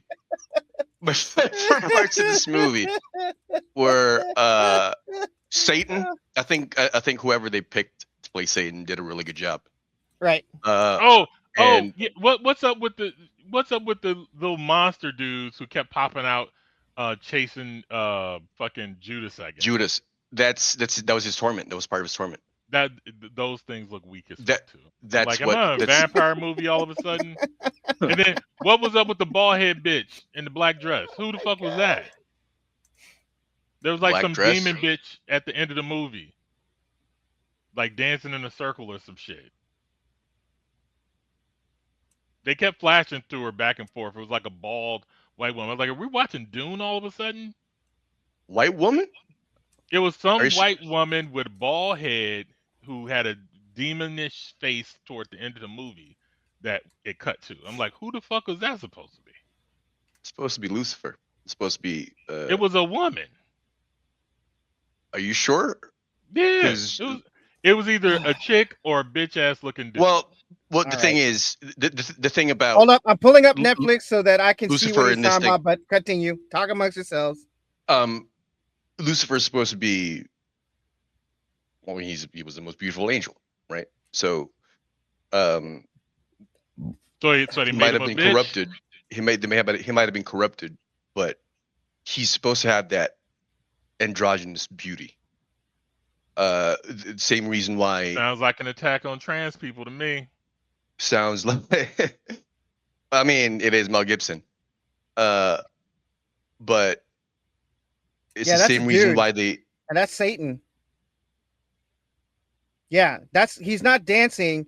He's crying out from hell because he was denied the soul of Christ. That's who that is. That's Satan himself.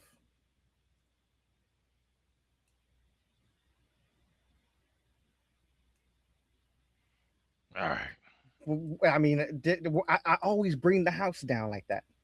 No. I mean, like, cool, but yeah, that scene was whack and another sign of bad filmmaking. My favorite parts about this movie were the end credits. Satan. It's over. The end credits. The guy, no, mine. H8JNZ, not yours. You're pretty. You might want to get that checked too. But I was right. I was right. H8JNZ's favorite part of the Passion of the Christ, the end credits. It's over. My favorite parts about this movie were, the Satan parts, because I think I think the actor that he chose, that they cast to play Satan, and his portrayal of Satan, like, there's something very sinister about that, like that calm kind of like, cold portrayal, not the it's not the Satan that you usually see, the horns and the grotesque, the ugly monstrosity. Like, this is a better portrayal, because Satan doesn't come to you, like, as they say, Satan doesn't come to you as a devil with, a red devil with horns and a tail and a pitchfork. He comes to you with temptation. He comes to you as, the thing that you want the most. And so there's something very seductive about the way he played it. And I think it was if nothing else, like, I would watch it just for that, because I think that was very accurate. Okay.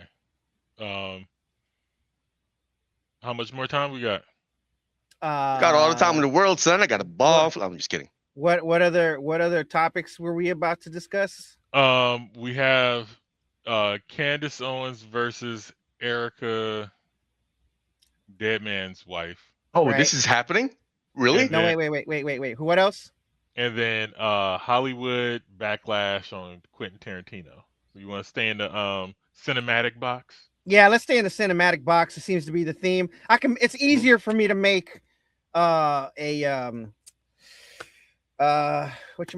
a thumbnail if it's all one theme. Okay, so let me work that way. I don't have to go around picking the best topic. Well, since his bullshit about Paul Dano, a lot of Hollywood people have been coming out talking shit about Quentin Tarantino and showing massive support to Dano, including the venerable Daniel Day-Lewis. All right. I like it. I didn't even know had a fucking social media profile. I didn't know that either, but yeah, hey, fill your boots. He's like, Paul Dano is one of the best, most talented actors of his generation. And see, Daniel Day-Lewis has an Insta where he actually posted it. See, so there's proof. So, And I'm like, I don't know. I'm like, did Paul Dano not fuck Quentin Tarantino or something like that? Like, no, go back. What's the real beef behind these statements? Like, okay. Why? So, Daniel Day-Lewis likely his team rarely use his Instagram account, only having recently been active due to the release of his film Anemone, which was released on October 3rd and was directed by his son. Following Quentin Tarantino's pot shot at his There Will Be Blood co-star, however, the 68-year-old three-time Best Actor winner took to social media to declare that Dano is one of the best and most talented actors of his generation. Quote, I am really pleased to see so many people cheer on Paul Dano this week.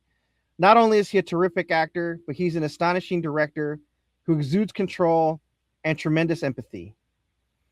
The Batman Part 2 writer Tomlin posted on social media last week alongside hundreds, not thousands of other fans. I don't know, man. I think Paul Dano is an incredible actor. Tweeted Shang-Chi and the Legend of the Ten Rings star Simu Liu. So yeah, everybody's coming out for Paul Dano. So yeah. I think Quentin Tarantino's got dementia, man. Well, he's a Zionist who says he's gonna move to Israel and live out there for the rest of his life. Well, you know what? I love your movies, but yeah, fill your boots. Bye. Let me see. Do I No. Howard- It's like Howard's hold boot on. that shit. Tombstone that shit. Well, bye.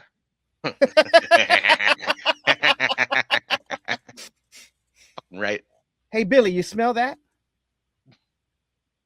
I don't remember the line. I'm sorry. Smells like somebody died. Oh, here's the whole thing with Matt Lillard.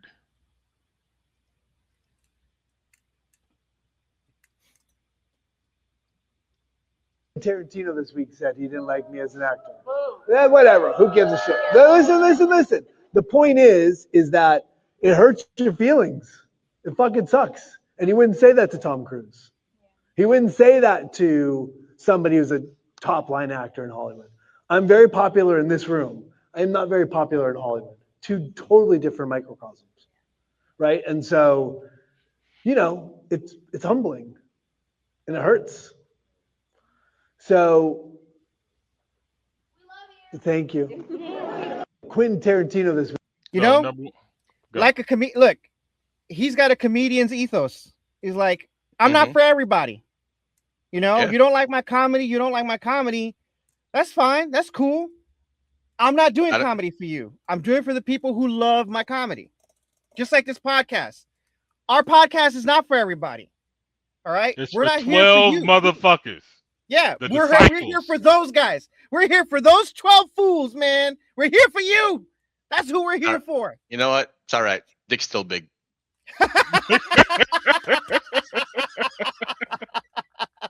I mean, but I did like the fact he's like, he ain't gonna say that to Tom Cruise. Go say that shit to Denzel Hell Washington. No. Come and say that shit to my face. Yeah. Yeah. But number one rule: don't let bitch niggas' thoughts affect your day. You know what I'm saying? Yeah. Let me see. Look, I'll say this much. Look, you ever have a punk ass bitch try to ruin your day? You just answer a spam risk call, right? Serious shit, man. You just let it out on Raj, dude. Just tell Raj what's going on and just let it out. Just let it out. Man, that's racist. Why gotta be Raj, dog? It's always Raj, dude. No, not to me. Oh, what is Raj's name when he calls you? Sometimes it's JR or RJ, some Filipino fucking name. RJ. Oh, RJ. Damn, I haven't gotten an RJ in a while. I shouldn't have cussed him out like I did. Fucking up, man. Fucking up your own highlight. I am. I'm gonna lose my Filipino card. What I'm gonna do? Shit. I'm gonna lose my PI card. No, you good. You with me, all right. All right. Okay. Cool. Yeah. Like I can outdick anybody. I forgot there was a story about how fuck Quentin Tarantino because he's a child rapist apologist. Because fuck that guy. Because he what do you call it? He had no issue with what was that with Roman Polanski? I was gonna say Roman Polanski or Woody Allen. Yeah, both. Like they're both like one of his favorite directors, and he didn't have a problem with Roman Polanski. He actually stated something about Roman Polanski didn't rape the girl because she wanted it, even though she was massively underage. So I'm like, she didn't have the right to consent at 13. You know what I'm saying? Or however. So even though she may have been down with it, and it wasn't forced per se, it's still a crime. Yeah. Absolutely. Mm-hmm. You want some fuck shit, Quentin Tarantino? Fix it. Yeah. Told you might have dementia, man.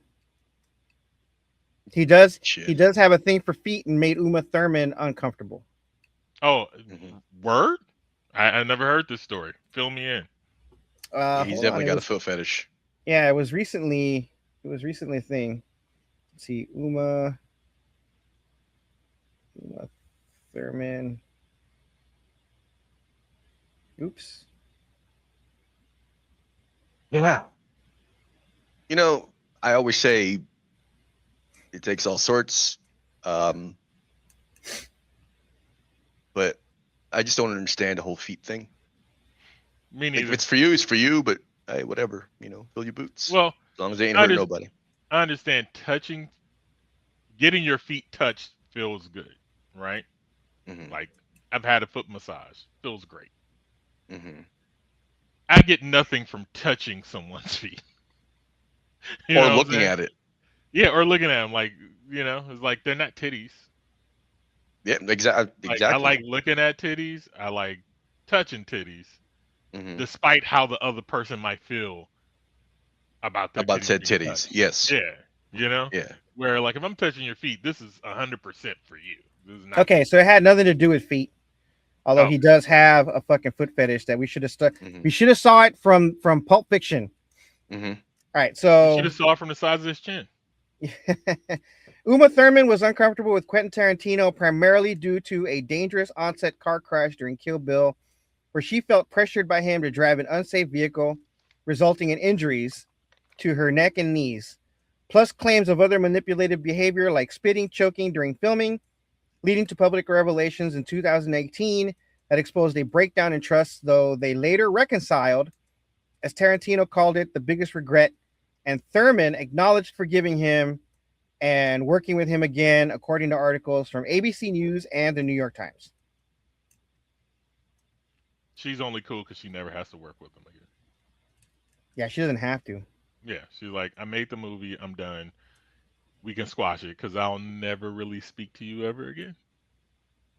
You know what? You know what I like about Uma Thurman? There's something about Uma Thurman that I like because she's tall. no, like not her physicality, but like her acting. Like she's probably the only over actor that I like that can pull it off. And I think it's because melodrama. She does melodrama well. yeah, She Very probably you know what? she should have played Jesus. It's very Shakespearean. yeah, What'd he say? I agree. She should have played Jesus. Fucking guy. Yeah, no, but she's anyway. She's very Shakespearean in her performances. Delivery, yeah. Classically Makes sense trained, now. I'm assuming. So yeah. Now, on top of all the other things, Quentin Tarantino is stated he'll happily die a Zionist. Isn't he Jewish? What the fuck is a Zionist? The Zion. So I keep getting educated about this history, right? So the Zionists are the people who wanted a Jewish homeland, right? And there was a bunch of rich dudes. And back in the day during World War II and pre-World War II, during Hitler's rise, there were several Jewish organizations. None of them chose to collude with the Nazis. The Zionists did. That's how they got into Palestine. And they're like, hey, if we leave, we will only buy supplies from you, the Germans. So their establishment was funded by the people who hated and killed them simultaneously. When there's blood in the streets, buy property, even if that blood is your own. So I do believe Zionism means that Israelis have the right to do whatever they want to fulfill the prophecies that they have from the river to the sea. Huh. Greater Israel. So they need to conquer whatever they need to conquer, and doing whatever to conquer that is justified. So that's what I think that being a Zionist is today. I've realized something. All this talk about dementia and being a Zionist and Quentin Tarantino and his ridiculous chin. Maybe he's got ties to the Habsburg dynasty, that famously or infamously, notoriously incestuous family. Maybe this is a manifestation of, said genetic anomalies, because one of the kings, I forget his name, he was so deformed that he couldn't really fucking talk. His tongue was so thick and he was sickly.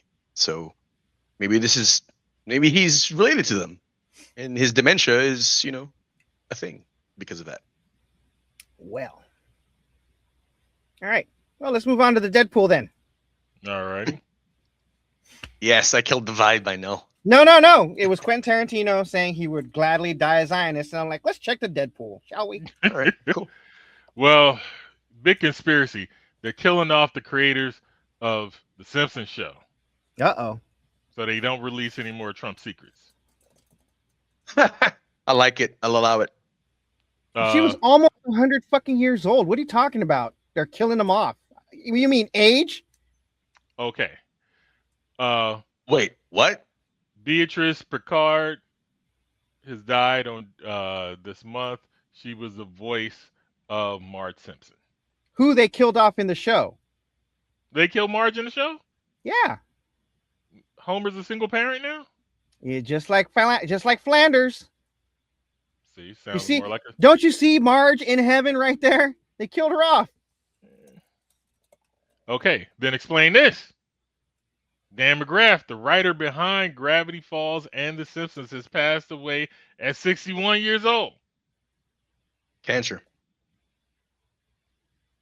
See? 2 of them. Did he die of cancer? Let me see. Dan McGrath, the brilliant writer whose talent shaped both Gravity Falls and The Simpsons, has passed away at 61, known for his sharp timing, imaginative humor, and ability to blend heart with comedy. McGrath became a defining creative force behind 2 generations of animated storytelling. His work helped elevate The Simpsons during some of its most memorable eras, while his contributions to Gravity Falls added depth and mystery to a new wave of fans. Colleagues often praised his wit, warmth, and creative generosity. His passing leaves a meaningful void, but his influence will continue to echo through every laugh and every story he helped bring to life. They did not put his death. Well, apparently, The Simpsons pulled a Marvel and brought Marge back for season 37. So that's what I'm saying. Boo! How you gonna not have Marge? Boo! Homer can't raise them kids. Man, those kids should be grown by now. Yeah, I know. They found the fountain of youth. I wish I was animated. Who's next? First Black Secretary of Education, teacher, coach, trailblazer. They did not put his fucking name. Oh, Rod Page is his name. So peace out to him. Thank you for your service. Jeff Garcia, known for his voice acting role in the Nickelodeon show Jimmy Neutron, has passed away. He's 50 years old. God damn. Cancer. That's another one. Renowned opera singer, Jubilant Skies, identified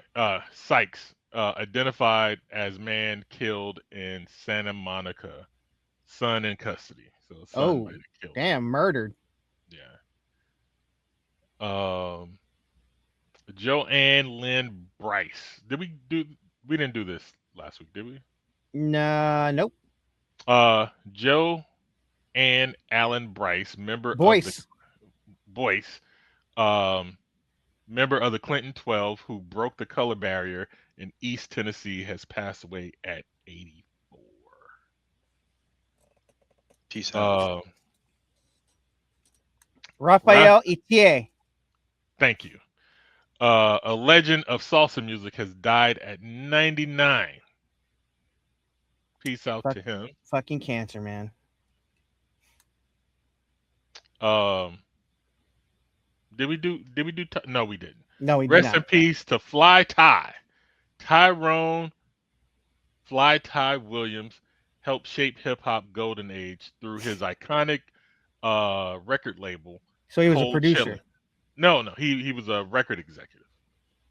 He had Cold Chillin' Records, which is one of the first handful of record companies that actually put out rap music or record labels.